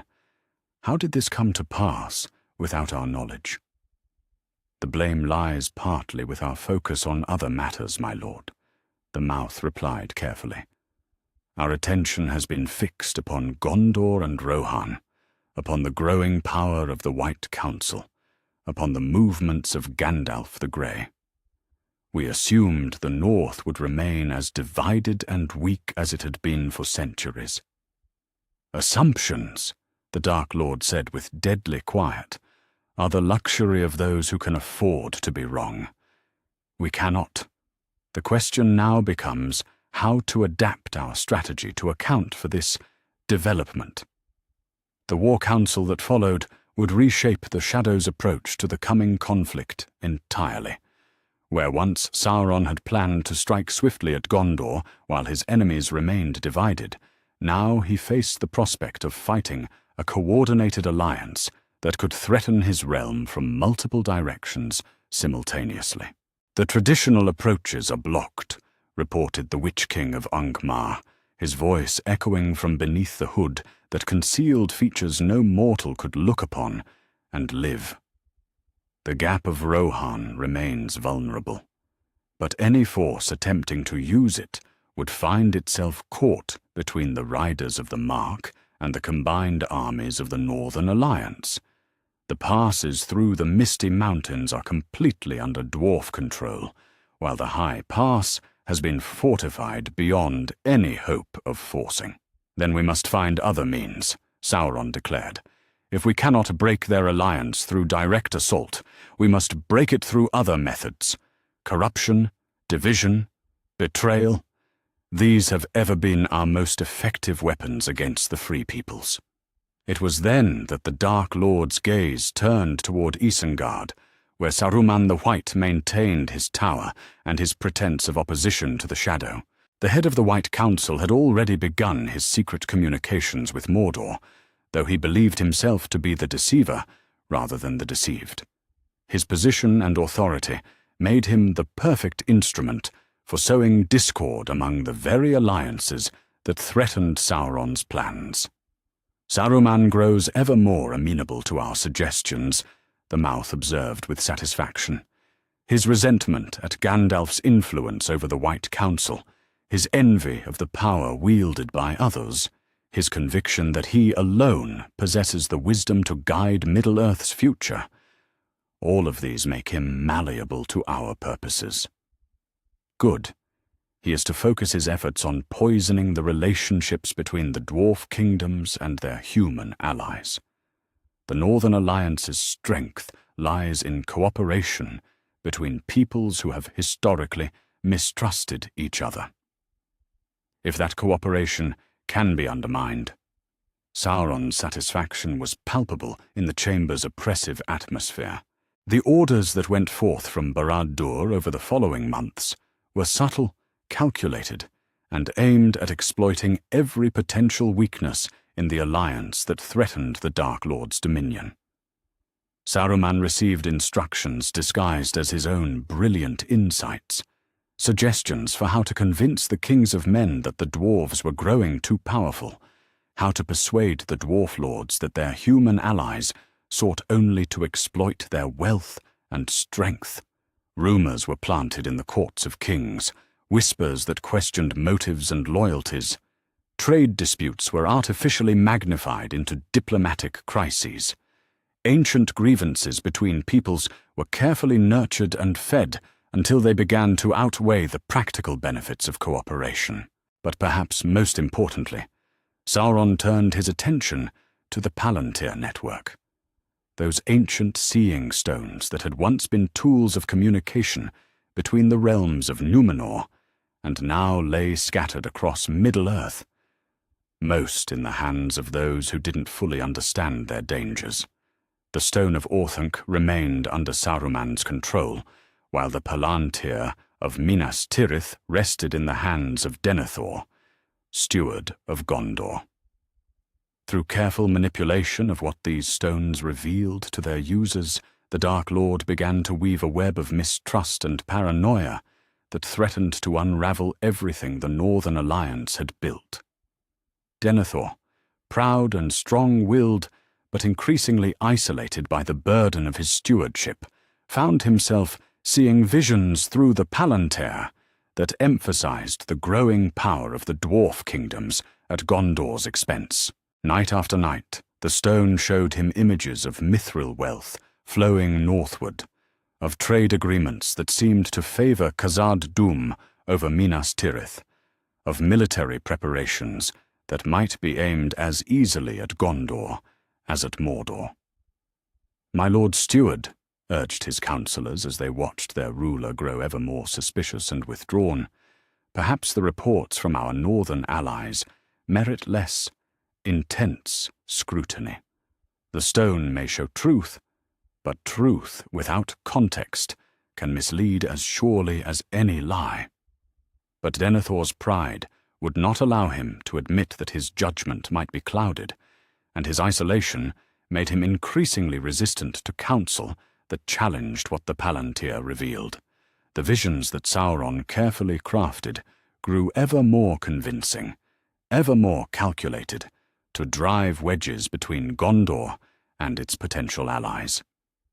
Yet the Dark Lord's efforts faced an unexpected obstacle, one that his centuries of exile had not prepared him to counter. The leaders of the Northern Alliance had learned to communicate directly with each other, bypassing the traditional diplomatic channels that were vulnerable to interference and misrepresentation. King Durin VII of Khazad-dûm possessed his own Palantir, carefully guarded and used with the wisdom that came from understanding its dangers. Unlike Denethor, who used his stone in isolation, the Dwarf King employed his with the council of advisors who understood both its power and its perils. More importantly, he used it to maintain direct contact with allies who could verify or contradict what the stone revealed. "My lord," reported his chief advisor following one such communication session, "Lord Denethor's recent messages carry undertones that concern me. His questions about our military preparations, his requests for detailed accounts of our resource allocation, his suggestions that perhaps Gondor's interests are not being given sufficient weight in our alliance decisions." King Durin VII nodded gravely. "The Shadow's hand in this seems likely. Sauron has ever sought to divide his enemies against each other. It is a far more efficient strategy than facing them united. But two can play at such games, and we have advantages that the Dark Lord may not fully appreciate." The communication that followed between Khazad-dûm and Minas Tirith was unlike any diplomatic exchange in Middle-earth's history. Rather than relying on intermediaries or written messages that could be intercepted, the two rulers spoke directly through their Palantiri, but with a crucial difference. Each conversation was witnessed by trusted advisors on both ends, preventing the isolation and manipulation that made such communications dangerous. "Lord Denethor," King Durin VII spoke across the leagues that separated their cities, his words carried by the ancient magic of the Seeing Stones. "I sense that shadows gather between our realms, though not the shadows that either of us cast. Perhaps it is time to speak plainly of what each of us has seen and heard." The conversation that followed revealed the extent of Sauron's manipulations while demonstrating the power of direct communication between allies who retained trust in each other despite the Dark Lord's best efforts to poison that trust. Denethor's suspicions, when examined in the light of honest discussion, proved to be built upon carefully selected truths that painted false pictures when taken out of context. More importantly, the establishment of regular, witnessed communications between the leaders of the Alliance provided a means of coordination that was far more difficult for the enemy to disrupt than traditional diplomatic methods. "The Shadow seeks to divide us," Denethor acknowledged as the implications became clear. "His strategy is sound. If we can be turned against each other, he faces no unified resistance to his dominion. But if we maintain our unity, if we coordinate our efforts and share our intelligence, then his path to victory becomes far more difficult," King Durin VII agreed. "The question becomes whether we can maintain that unity long enough to see his schemes through to failure." As autumn deepened into winter and the year turned toward the confrontation that all could feel approaching, it became clear that the battle for Middle-earth would be fought as much through diplomacy and intelligence as through military might. Sauron's recognition that his traditional strategies were no longer viable had forced him to adapt, but that adaptation had revealed new vulnerabilities, even as it created new threats. The Northern Alliance, tested by the Dark Lord's manipulations, but strengthened by their ability to recognize and counter those manipulations, emerged from the crisis more unified than ever. The communication networks that had been established to resist Sauron's deceptions would prove invaluable in coordinating the resistance that was to come. In the end, the Shadow's greatest weapon, the ability to turn his enemies against each other, had been blunted by the simple expedient of honest communication between allies who had learned to value trust above suspicion. The Dark Lord remained formidable. His armies were vast, and his malice boundless. But the strategic surprise upon which his plans had depended was lost. The stage was set for a confrontation unlike any that Middle-earth had seen since the last alliance. But this time, the free peoples would face the darkness united rather than divided, prepared rather than surprised, and coordinated rather than isolated. The shadows in the south had grown long and deep, but they would find no purchase in a north that had learned to stand together against the dark. Chapter 9. The Fellowship's Royal Road. The Council of Elrond had never hosted so diverse an assembly, nor debated a matter of such complexity with so many potential solutions. Where once the discussion might have centered on desperate choices between equally perilous paths, now the representatives gathered in Rivendell found themselves weighing options that previous generations could never have imagined. Elrond Half-Elven gazed across the circle of councillors with eyes that had witnessed the rise and fall of kingdoms, the birth and death of ages. But even his ancient wisdom had not prepared him for the strategic possibilities that now presented themselves. Beside the expected faces, Gandalf the Grey, Aragorn, son of Arathorn, Boromir of Gondor, Prince Legolas of the Woodland Realm, sat representatives whose presence fundamentally altered the nature of their deliberations. Lord Gimli of Khazad-dûm bore little resemblance to the isolated, suspicious dwarf that Glóin might have been in a different timeline. As chief diplomatic liaison for the Northern Alliance, he possessed a sophistication and breadth of knowledge that came from decades of working with the leaders of multiple kingdoms. His presence meant that any plan they devised would have the backing of the greatest military and economic power in northern Middle-earth. "The ring must be destroyed," Gandalf stated, his voice carrying the weight of hard-won knowledge. On this point, there can be no debate. But the question of how to accomplish this task has been transformed by circumstances that none of us could have foreseen when the ring first came to light. Indeed, the strategic landscape that confronted them bore little resemblance to what earlier generations had faced. Where once the journey to Mount Doom would have required crossing hostile territory with minimal support, now they could traverse much of the distance through lands controlled by allied kingdoms, with safe harbors and supply depots available at regular intervals. The traditional route through the Gap of Rohan remains viable, Boromir observed, studying the maps spread before them. But the reports from our scouts suggest that Saruman's activities in Isengard have made that path increasingly dangerous. While the northern routes, Lord Gimli added, offer advantages that our forebears could not have imagined, the great road through Khazad-dûm provides not just safe passage, but access to resources and knowledge that could prove crucial to our success. Frodo Baggins, who bore the burden of the ring and would ultimately face the greatest peril, listened to the debate with growing amazement. He had expected to be offered only desperate choices between terrible risks. Instead, he was witnessing a discussion of how best to coordinate the resources of multiple kingdoms in support of their mission.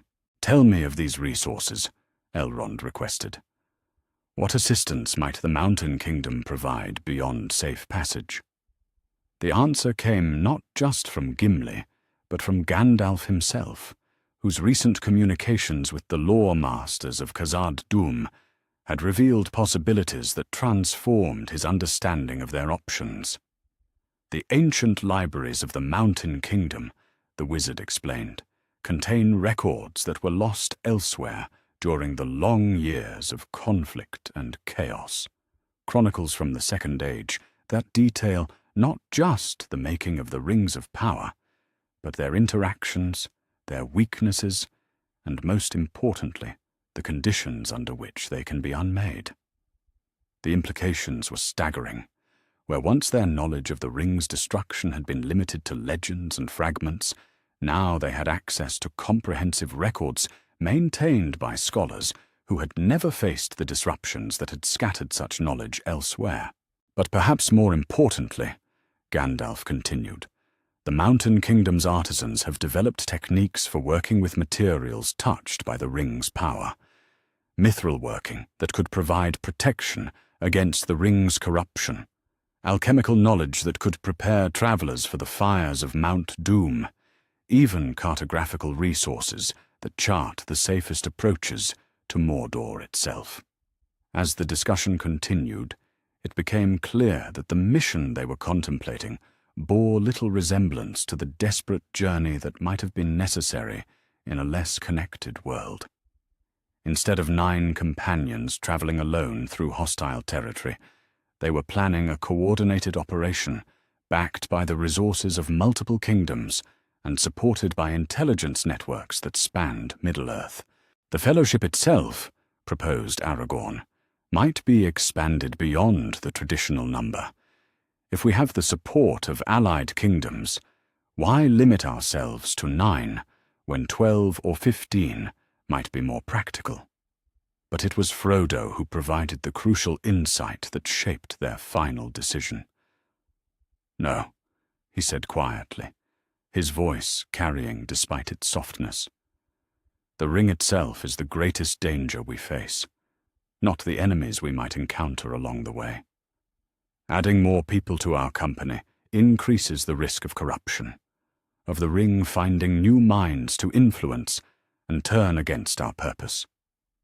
"The Hobbit speaks wisdom," Elrond agreed. "But his point argues for a different approach rather than abandoning the advantages we have discussed. Let the Fellowship remain 9, but let them travel with the knowledge and support that their allies can provide." The plan that emerged from their deliberations was elegant in its combination of traditional wisdom with new possibilities. The Fellowship would indeed consist of 9 members, but they would travel as honored guests rather than desperate fugitives. Their route through Khazad-dûm would provide not just safe passage, but opportunities to gather intelligence, acquire specialized equipment, and coordinate their efforts with allies who could provide support at crucial moments. Most importantly, Gandalf would have access to lore masters whose preserved knowledge could provide insights that had been lost elsewhere for centuries. 3 weeks later, the Fellowship approached the gates of Khazad-dûm as the first winter snows began to fall in the high passes.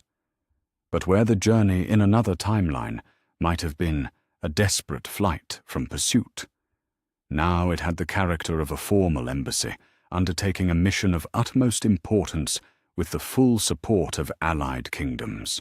"Welcome to the halls of my fathers," Gimli said, with evident pride, as they passed through gates that bore no resemblance to the black portals that had once welcomed only death and darkness. "Here you will find resources that exist nowhere else in Middle-earth, and wisdom that has been preserved since the Elder Days." The great road that led them into the mountain's heart was a marvel that left even the well-traveled members of the Fellowship speechless. The engineering that had created safe passage for armies and caravans had been refined over centuries into something that approached perfection. Crystalline lighting provided illumination that never failed, while ventilation systems ensured that the air remained fresh despite the mountain's bulk above. More impressive still was the welcome they received. Rather than sneaking through ruins haunted by ancient evil, they found themselves honored guests in a civilization that had reached heights undreamed of by most kingdoms. Scholars and craftsmen, warriors and diplomats, merchants and artists, all came to pay their respects to the Fellowship and offer what assistance their skills could provide. "The ring lore you seek," explained Master Thoric, chief of the Mountain Kingdom's archives, is extensive but complex. We have records from the time of the rings' making, accounts of their testing and distribution, chronicles of their use and misuse throughout the Second Age. But most importantly, we have maintained the techniques needed to interpret these records accurately. Gandalf spent 3 days in deep consultation with the lore masters, emerging with knowledge that transformed his understanding of their mission. The ring's weaknesses, the precise conditions needed for its destruction, the protective measures that could shield the ring-bearer from corruption, all of this, and more, was now available to guide their efforts. But perhaps the most significant change involved Boromir of Gondor, whose understanding of the dwarf kingdoms was revolutionized by his time in Khazad-dûm. Where once he might have seen only potential rivals to Gondor's authority, now he witnessed a civilization that had achieved prosperity through cooperation rather than domination. They could have claimed hegemony over all the north, he confided to Aragorn, as they observed the complex diplomatic protocols that governed the Mountain Kingdom's international relations. Their military power, their economic influence, their technological advantages, any of these could have been used to compel submission from their neighbors. Instead, they have built alliances based on mutual benefit.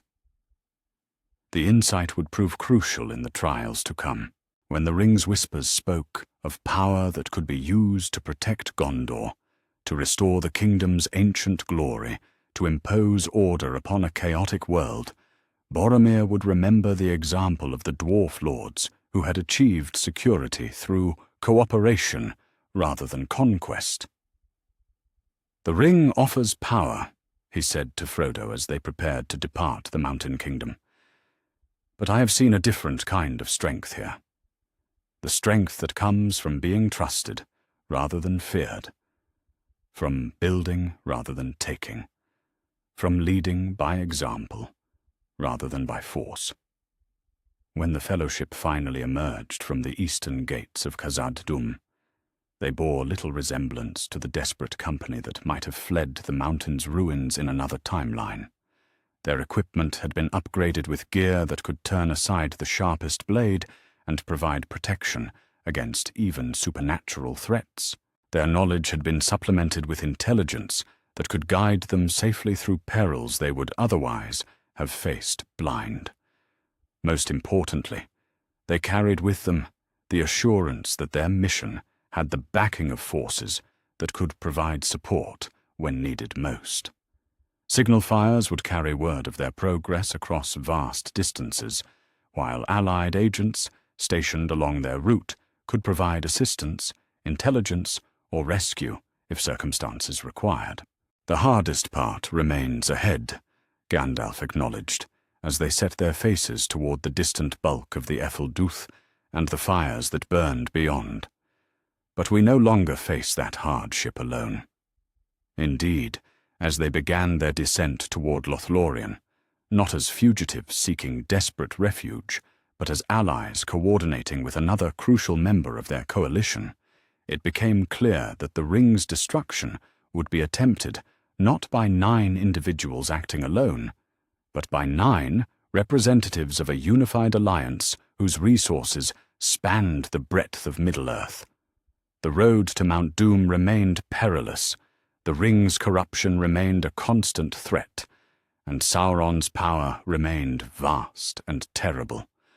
But for the first time since the ring's rediscovery, those who sought its destruction possessed advantages that might prove equal to the challenges they faced.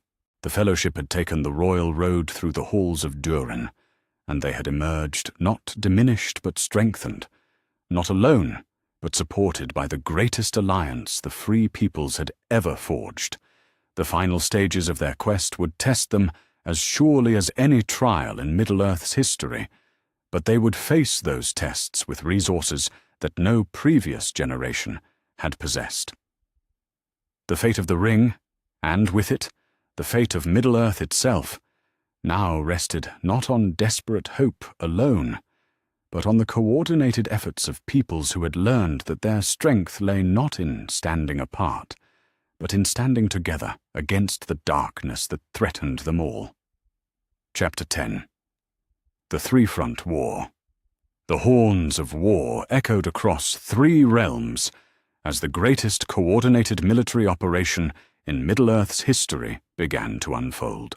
From the ramparts of Helm's Deep to the walls of Minas Tirith, from the hidden passes of the Misty Mountains to the very gates of the Black Land itself, the forces of the Free Peoples moved with a precision and unity that caught even Sauron's vast intelligence network unprepared.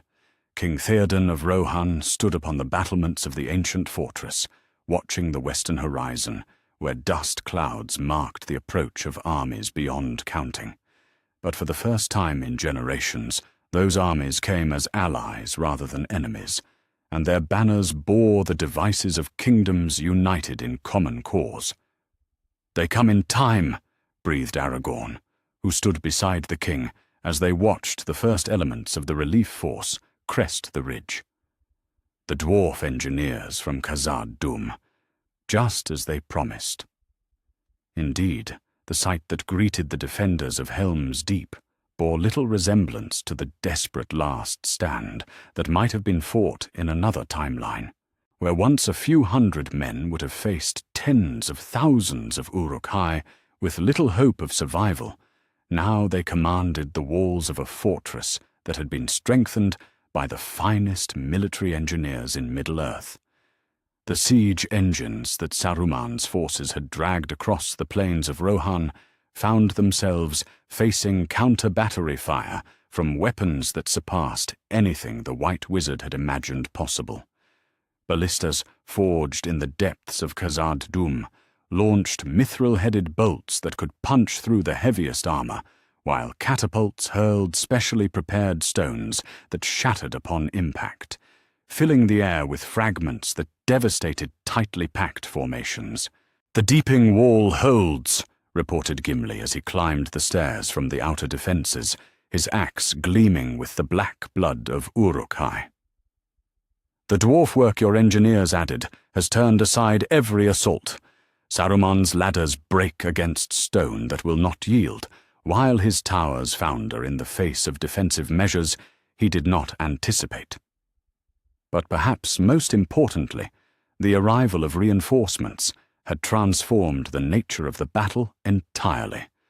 Where once the defenders would have been trapped within their walls, slowly worn down by overwhelming numbers, now they possessed the strength to take offensive action.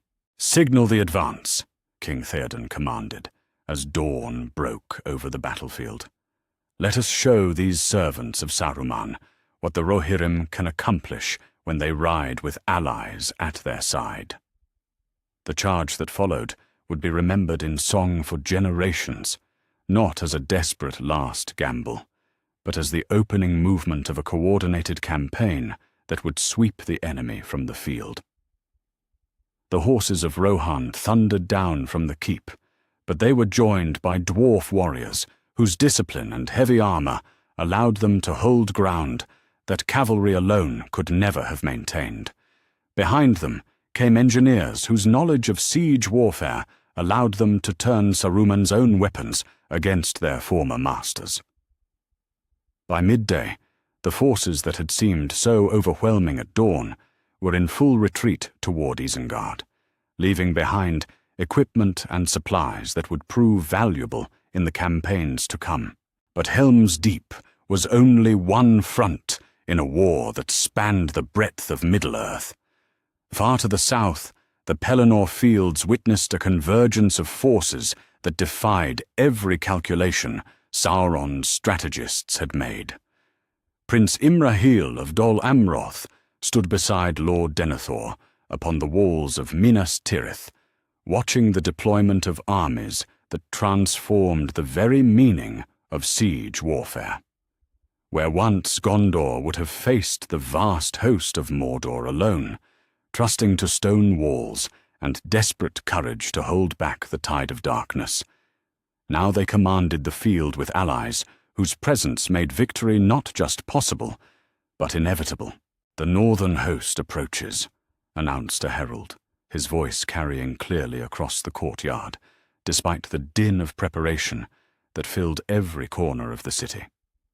King Durin VII leads 5,000 warriors from Khazad-dûm, with siege engines that can breach any wall Mordor has built. Indeed, the sight of the dwarf army as it took position on the Pelennor was magnificent beyond description. Ranks of warriors in mithril mail formed squares that no cavalry charge could break, while their war machines were positioned with mathematical precision to provide overlapping fields of fire that could devastate any assault force. "And from the east," the herald continued, "word comes that King Thranduil's host has taken position in the passes beyond the Morgul Vale. The enemy's reinforcement routes are cut, while our own supply lines remain secure." The strategic implications were staggering. Where once the siege of Minas Tirith would have been a desperate attempt to hold out until relief might come, now it had become the central pivot of a coordinated operation that attacked Mordor's forces from multiple directions simultaneously. When the mouth of Sauron rode forth to demand the city's surrender, he found himself facing not a desperate garrison, but the representatives of an alliance that commanded superior force at every point of contact.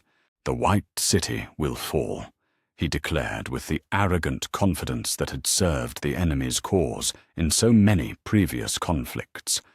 "Your walls will crumble, your people will be scattered, and your lands will be added to the dominion of our Lord. This is your final opportunity to avoid the destruction that awaits." Lord Denethor's response carried the quiet confidence of one whose position was backed by genuine strength rather than desperate hope. "Look upon the fields around this city," he replied calmly. "Count the banners of our allies, observe the disposition of our forces, calculate the odds of your success. Then return to your master with this message: Gondor does not stand alone, and those who threaten our people must face not a kingdom, but all the free peoples of Middle-earth united in common cause."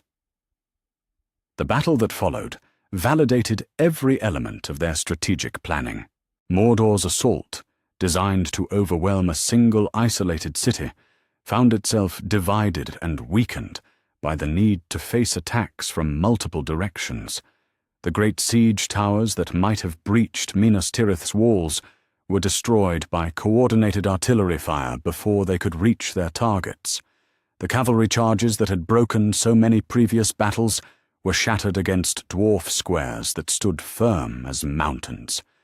Most importantly, when the forces of Rohan arrived under Theoden's banner, they came not as a desperate relief force hoping to snatch victory from the jaws of defeat, but as the third element of a coordinated assault that had been planned and timed with mathematical precision. "Ride for the gaps," King Theoden commanded, as his horsemen thundered across the field. "Drive them back upon the anvil of our allies, and let no enemy escape to carry word of this defeat." But it was the northern assault that proved decisive.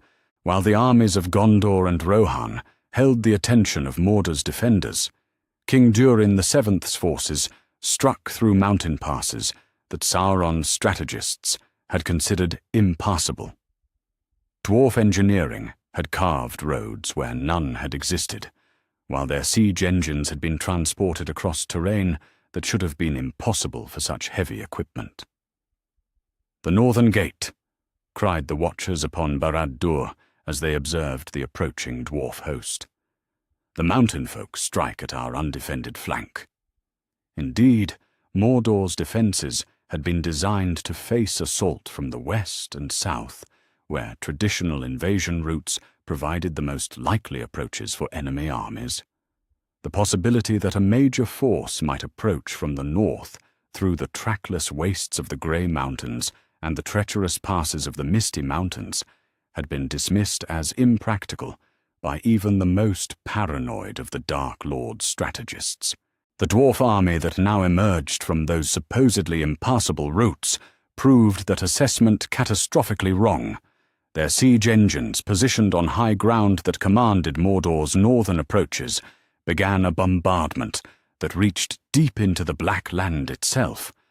More importantly, their presence forced Sauron to divide his attention and his forces at the very moment when concentration was most crucial. "The plan unfolds exactly as foretold," observed Gandalf, as he watched the coordinated assault from his position with Aragorn's forces. 3 armies, 3 fronts, 3 simultaneous pressures that no single enemy can counter effectively. The systematic dismantling of Mordor's military power that followed bore no resemblance to the desperate struggles that had characterized earlier conflicts between the forces of light and darkness. Where once individual acts of heroism had been necessary to snatch victory from overwhelming odds, now superior planning and coordination achieved results that seemed almost effortless in their execution. Barad-dûr's outer defenses, designed to withstand assault from a single direction, crumbled under attacks that came from every point of the compass. The orc armies that had seemed so vast when concentrated for a single assault were revealed as inadequate when forced to defend multiple fronts simultaneously. Most crucially, the supply lines that had sustained Mordor's war machine were cut by dwarf forces that had approached through routes their enemies had never thought to guard. "The tide has turned," announced King Elessar as he claimed his throne in the restored kingdom of Arnor and Gondor. But it has turned not through luck or desperation, but through the careful preparation and coordination of allies who understood that their strength lay in unity. The war was far from over. Frodo and Sam still made their perilous way toward Mount Doom, while pockets of enemy resistance remained throughout Mordor. But its outcome was no longer in doubt. The 3-front assault had achieved exactly what its planners had intended: the systematic destruction of Sauron's ability to project power beyond his own borders, and the creation of conditions that would allow the ring's destruction to proceed without the desperate improvisation that had characterized so many previous attempts to challenge the Dark Lord's dominion. As the armies of the Free Peoples consolidated their gains and prepared for the final assault upon Mount Doom itself, they did so with the confidence that came from proven success rather than desperate hope. The greatest coordinated military operation in Middle-earth's history had achieved its objectives through preparation, cooperation, and the understanding that some enemies could only be defeated by peoples who had learned to fight as one. The 3-front war had become the foundation upon which the final victory would be built, and that foundation was stronger than any single kingdom could have provided alone. Chapter 11. The Unbroken Ring. The paths that led through the Morgul Vale bore little resemblance to the trackless wastes that Frodo and Sam might have faced in another timeline, where once they would have stumbled blindly through enemy territory with only their courage and Gollum's treacherous guidance to sustain them. Now they moved with the confidence that came from careful preparation and institutional support. "The next cache should be just ahead," murmured Faramir as he consulted the map that had been prepared by the intelligence networks of the Northern Alliance. The captain of Gondor had insisted on personally leading the escort that would guide the ring-bearers as far as safety allowed, bringing with him not just the protection of armed rangers, but the accumulated knowledge that allied kingdoms had gathered about Mordor's interior. Frodo Baggins, who bore the ring and felt its weight more keenly with each step toward Mount Doom, found himself marveling at the transformation that had overtaken their desperate mission. Where once the journey to destroy the ring would have been undertaken by 2 hobbits alone, now it proceeded with the backing of every free people in Middle-earth. "Master Frodo," said Sam Gamgee, his voice carrying hope rather than the despair that might have characterized their journey under different circumstances. Look there. The signal fire burns bright on the ridge. Our folk know we've made it this far safely. Indeed, the communication network that stretched from the borders of Mordor back to the command centers of the Allied armies provided a level of coordination that would have been impossible in any earlier age. Every stage of their journey was monitored, every danger anticipated, every possible assistance provided within the constraints of secrecy that their mission required. "The cache is here, as promised," announced one of Faramir's rangers, uncovering supplies that had been positioned weeks earlier by agents who had infiltrated deep into enemy territory. Food, water, medicine, and... He paused, lifting a collection of items that gleamed with the characteristic luster of dwarf work. Special equipment from the mountain kingdoms. The gear that Frodo and Sam received bore the hallmark of craftsmen who had spent generations perfecting their art. Cloaks that would turn aside the searching gaze of enemy sentries. Boots that would make no sound on the roughest stone. Water bottles that would keep their contents cool even in the fires of Mount Doom itself. Most importantly, each item had been crafted with protective runes that would offer some measure of defense against the ring's corrupting influence. "We part company here," Faramir said, with evident reluctance, as they prepared for the final stage of their journey. "The paths ahead are too dangerous for larger groups, and your mission requires stealth that our presence would compromise. But remember, you do not go entirely alone." Indeed, the support network that would guide them through the final approaches to Mount Doom represented the culmination of planning that had involved every kingdom of the Alliance. Rebel slaves within Mordor's borders had prepared safe houses and escape routes. Allied agents had mapped the patrol patterns of Orc armies. Most crucially, the three-front assault that raged across Mordor's borders had drawn the attention of virtually every enemy force away from the paths that led to the cracks of doom. "The battle noise grows louder," observed Gollum, or Sméagol, as the personality that dominated their guide seemed to shift depending on circumstances that none could predict. Great armies clash while little hobbitses creep. Yes, perfect timing. Precious, perfect timing for sneaking and stealing and... "For completing our mission," Sam corrected firmly. The confidence that came from knowing their journey had institutional backing had transformed the gardener from Hobbiton into something approaching a military operative. Not stealing, Sméagol. Destroying. Ending the thing that's caused so much pain. The psychological transformation that had overtaken both hobbits was perhaps the most remarkable aspect of their journey. Where once they might have crept through Mordor as terrified fugitives, certain that discovery meant death and failure, now they moved with the assurance of agents whose mission was part of a larger, coordinated operation that would succeed regardless of their individual fate.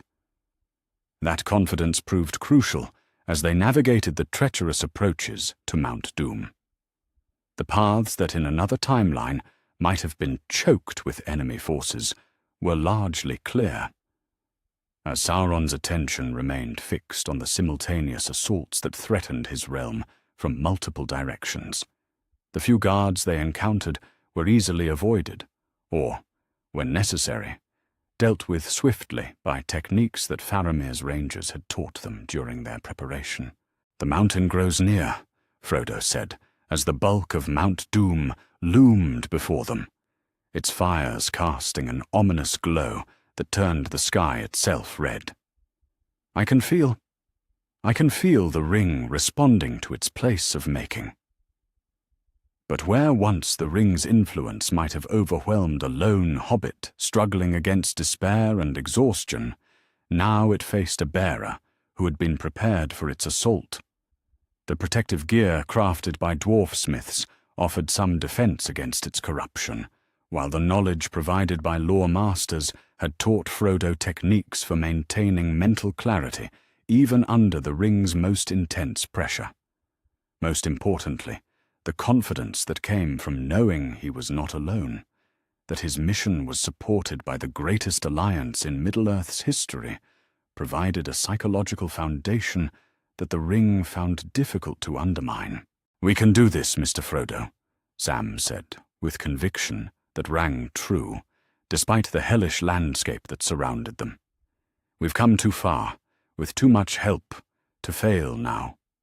The ascent of Mount Doom that followed bore little resemblance to the desperate struggle that it might have been, where once two exhausted hobbits might have dragged themselves up the mountain slopes in a final effort born of pure determination.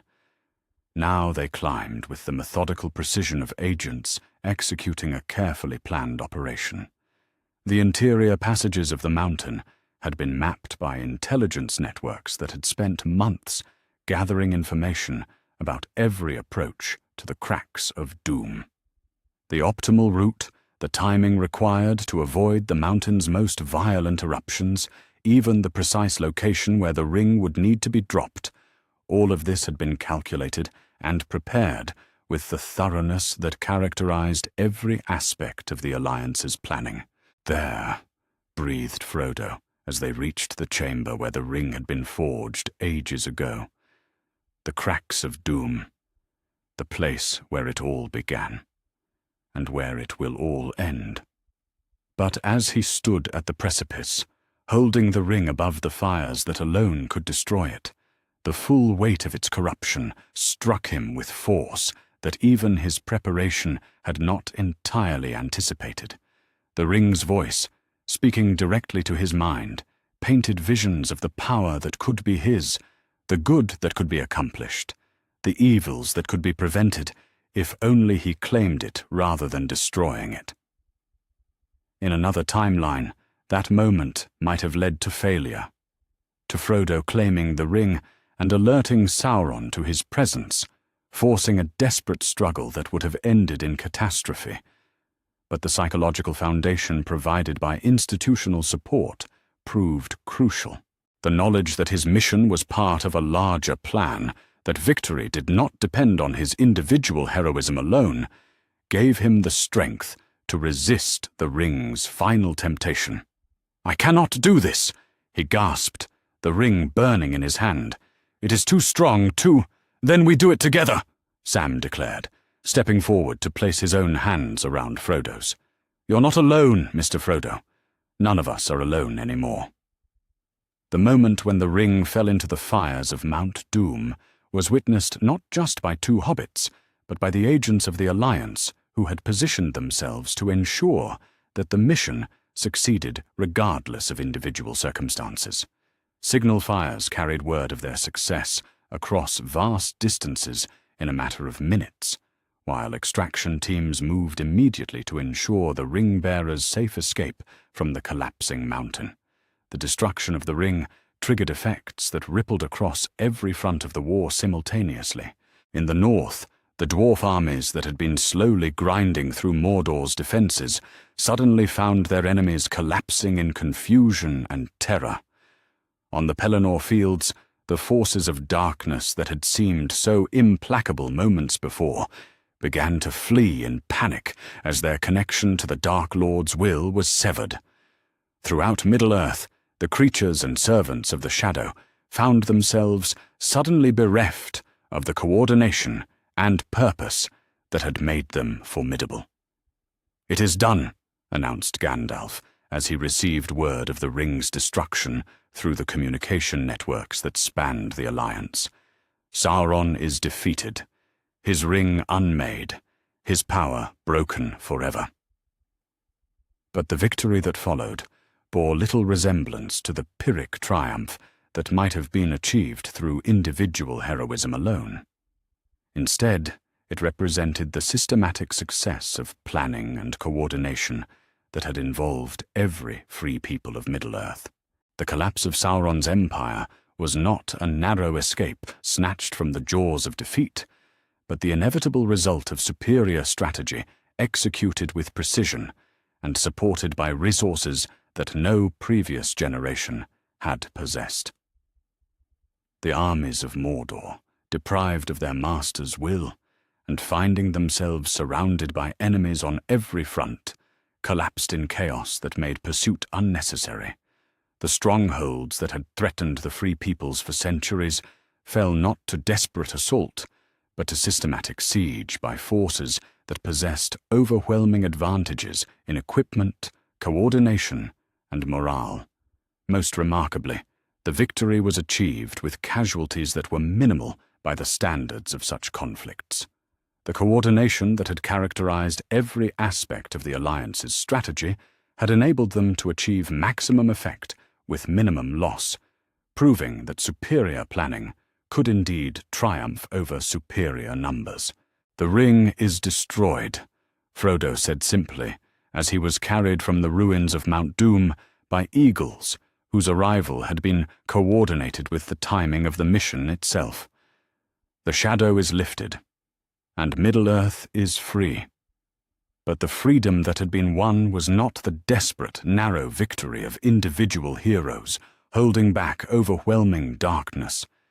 It was the systematic triumph of peoples who had learned to work together, to plan carefully, and to execute their strategies with the precision that came from true unity of purpose. The ring was broken, Sauron was defeated, and the age of his terror was ended, not through accident or desperate gamble, but through the methodical application of wisdom, coordination, and the understanding that some enemies could only be defeated by those who stood together rather than apart. Chapter 12. The Age of Mithril. The Great Hall of Khazad-dûm had witnessed many ceremonies in its long history, but never one quite like the gathering that took place in the early spring of the Fourth Age.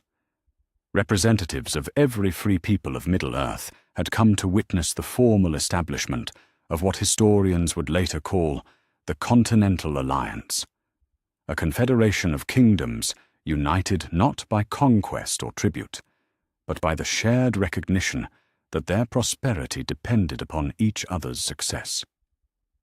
King Elisar of Gondor and Arnor stood beside King Durin, the seventh of Khazad-dûm, their hands joined over the Treaty of Eternal Friendship that would govern relations between their realms for generations to come. But this was no simple diplomatic ceremony between two kingdoms. It was the foundation stone of a new age in Middle-earth's history. "Let it be recorded," proclaimed Lord Elrond, who had consented to oversee the ceremony before his own departure to the Undying Lands, "that on this day the free peoples of Middle-earth have chosen cooperation over competition, unity over division, and shared prosperity over individual advantage. May this alliance endure as long as the mountains stand and the rivers flow." Indeed, the treaty that was signed that day represented far more than formal diplomatic relations. It established the legal and economic framework for a level of integration that would have been unimaginable in any previous age. Trade barriers between the allied kingdoms were eliminated entirely. Citizens of member realms gained the right to travel, work, and settle throughout the alliance.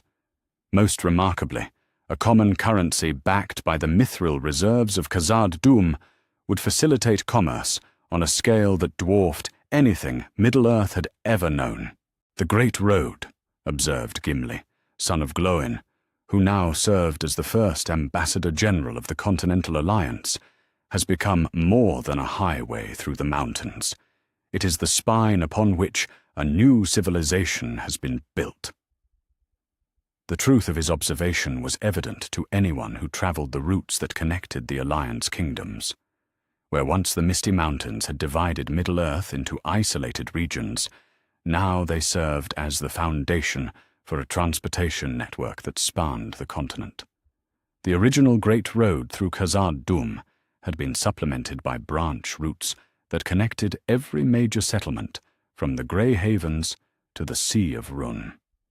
More impressive still were the new cities that had grown up at strategic points along these routes. What had begun as rest stops and trading posts had evolved into thriving centers of commerce and culture. Populations that had been scattered and isolated for centuries now found themselves part of a connected world, where goods, ideas, and people flowed freely across vast distances.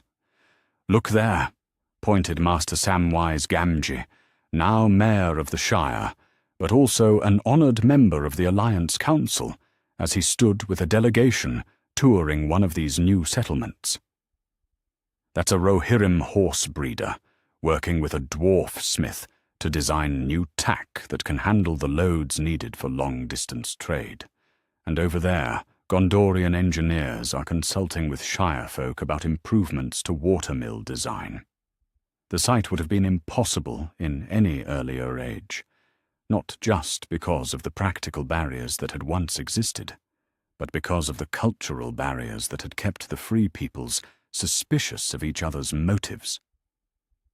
Now, collaboration had become so commonplace that children grew up considering it the natural order of things. Perhaps nowhere was this transformation more evident than in the great libraries and workshops where the preserved knowledge of Khazad-dûm was being combined with the practical expertise of other kingdoms to achieve innovations that neither could have accomplished alone. "The water clocks of Numenor," explained Lady Arwen, as she guided visitors through the expanded archives. Combined with dwarf engineering precision and Shire folk agricultural knowledge, have produced time-keeping devices accurate enough to coordinate activities across thousands of leagues. The implications for navigation, agriculture, and trade coordination are revolutionary. But it was the magical innovations that truly demonstrated the potential of cooperative research. Elvish understanding of the natural world, when combined with dwarf knowledge of the Earth's deep places and human adaptability, had produced techniques for enhancing crop yields that promised to eliminate famine throughout the Alliance territories. Healing arts that combined the traditions of all the free peoples were achieving results that individual practitioners had never imagined possible. "The power we wield now," observed Gandalf the White during one of his increasingly rare visits to Middle-earth, "surpasses what any single kingdom has ever commanded. But it is power directed toward building rather than conquering, toward healing rather than harming, toward lifting up rather than casting down." The transformation was visible everywhere one looked. The rebuilt cities of the north rivaled Minas Tirith in their grandeur, while surpassing it in the diversity of their populations and the sophistication of their engineering. Trade routes that had once been dangerous paths, used only by the desperate or the foolhardy, now carried regular traffic that included families relocating to new opportunities, scholars exchanging knowledge between distant universities, and artisans seeking markets for their crafts across the continent. But perhaps the most remarkable change was cultural. Children who grew up in this new age spoke multiple languages as a matter of course, understood the customs of distant peoples through direct interaction rather than rumor and legend, and considered the defense of their allies' territories as natural as the protection of their own homelands.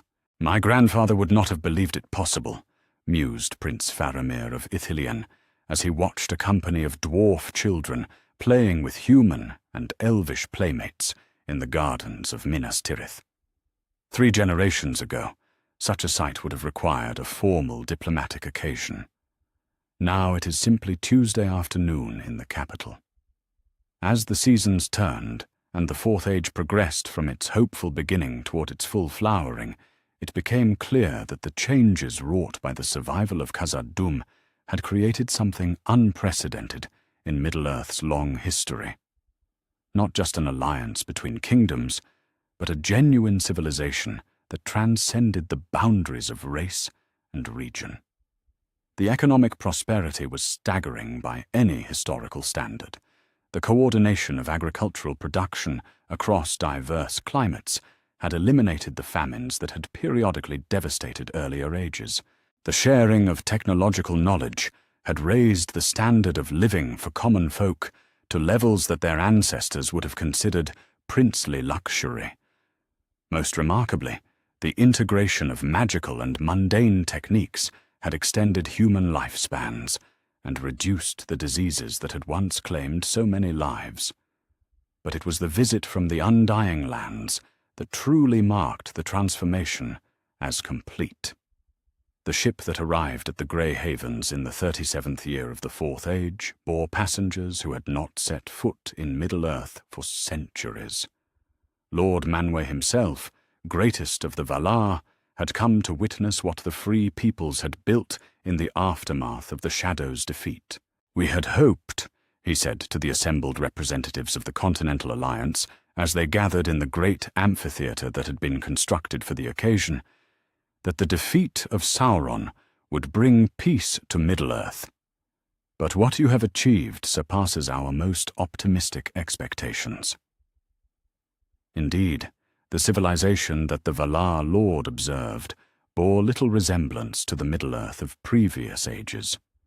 Where once the free peoples had maintained their freedom through constant vigilance against external threats, now they maintained it through the prosperity and cooperation that made war itself obsolete. Where once knowledge had been hoarded by individual kingdoms as sources of advantage over their neighbors, now it was shared freely because the resulting innovations benefited everyone. "The mithril that flows from your mountain halls," Lord Manwë observed as he toured the great workshops of Khazad-dûm, "is remarkable not just for its physical properties, but for what it represents. Here is a treasure that could have been hoarded by one people for their exclusive benefit. Instead, it has become the foundation for prosperity that extends to every corner of your alliance." The tour that followed revealed the extent to which the Mountain Kingdom had become the beating heart of Middle-earth's new civilization, not through conquest or domination, but through the patient application of wisdom that had begun with one king's decision to limit deep mining rather than risk awakening ancient evil. That single choice, made in caution rather than greed, had preserved a kingdom. That preserved kingdom had provided the foundation for an alliance. That alliance had enabled the defeat of Sauron through coordination rather than desperate individual heroism. And the civilization that had emerged from that victory represented the fulfillment of every hope that the free peoples had ever harbored for their world. "This is what wisdom achieves," Lord Manwë declared, as the ceremony concluded and he prepared for his return to Valinor. Not the momentary triumph of strength over weakness, but the lasting prosperity that comes from choosing the harder path of cooperation over the easier path of selfishness.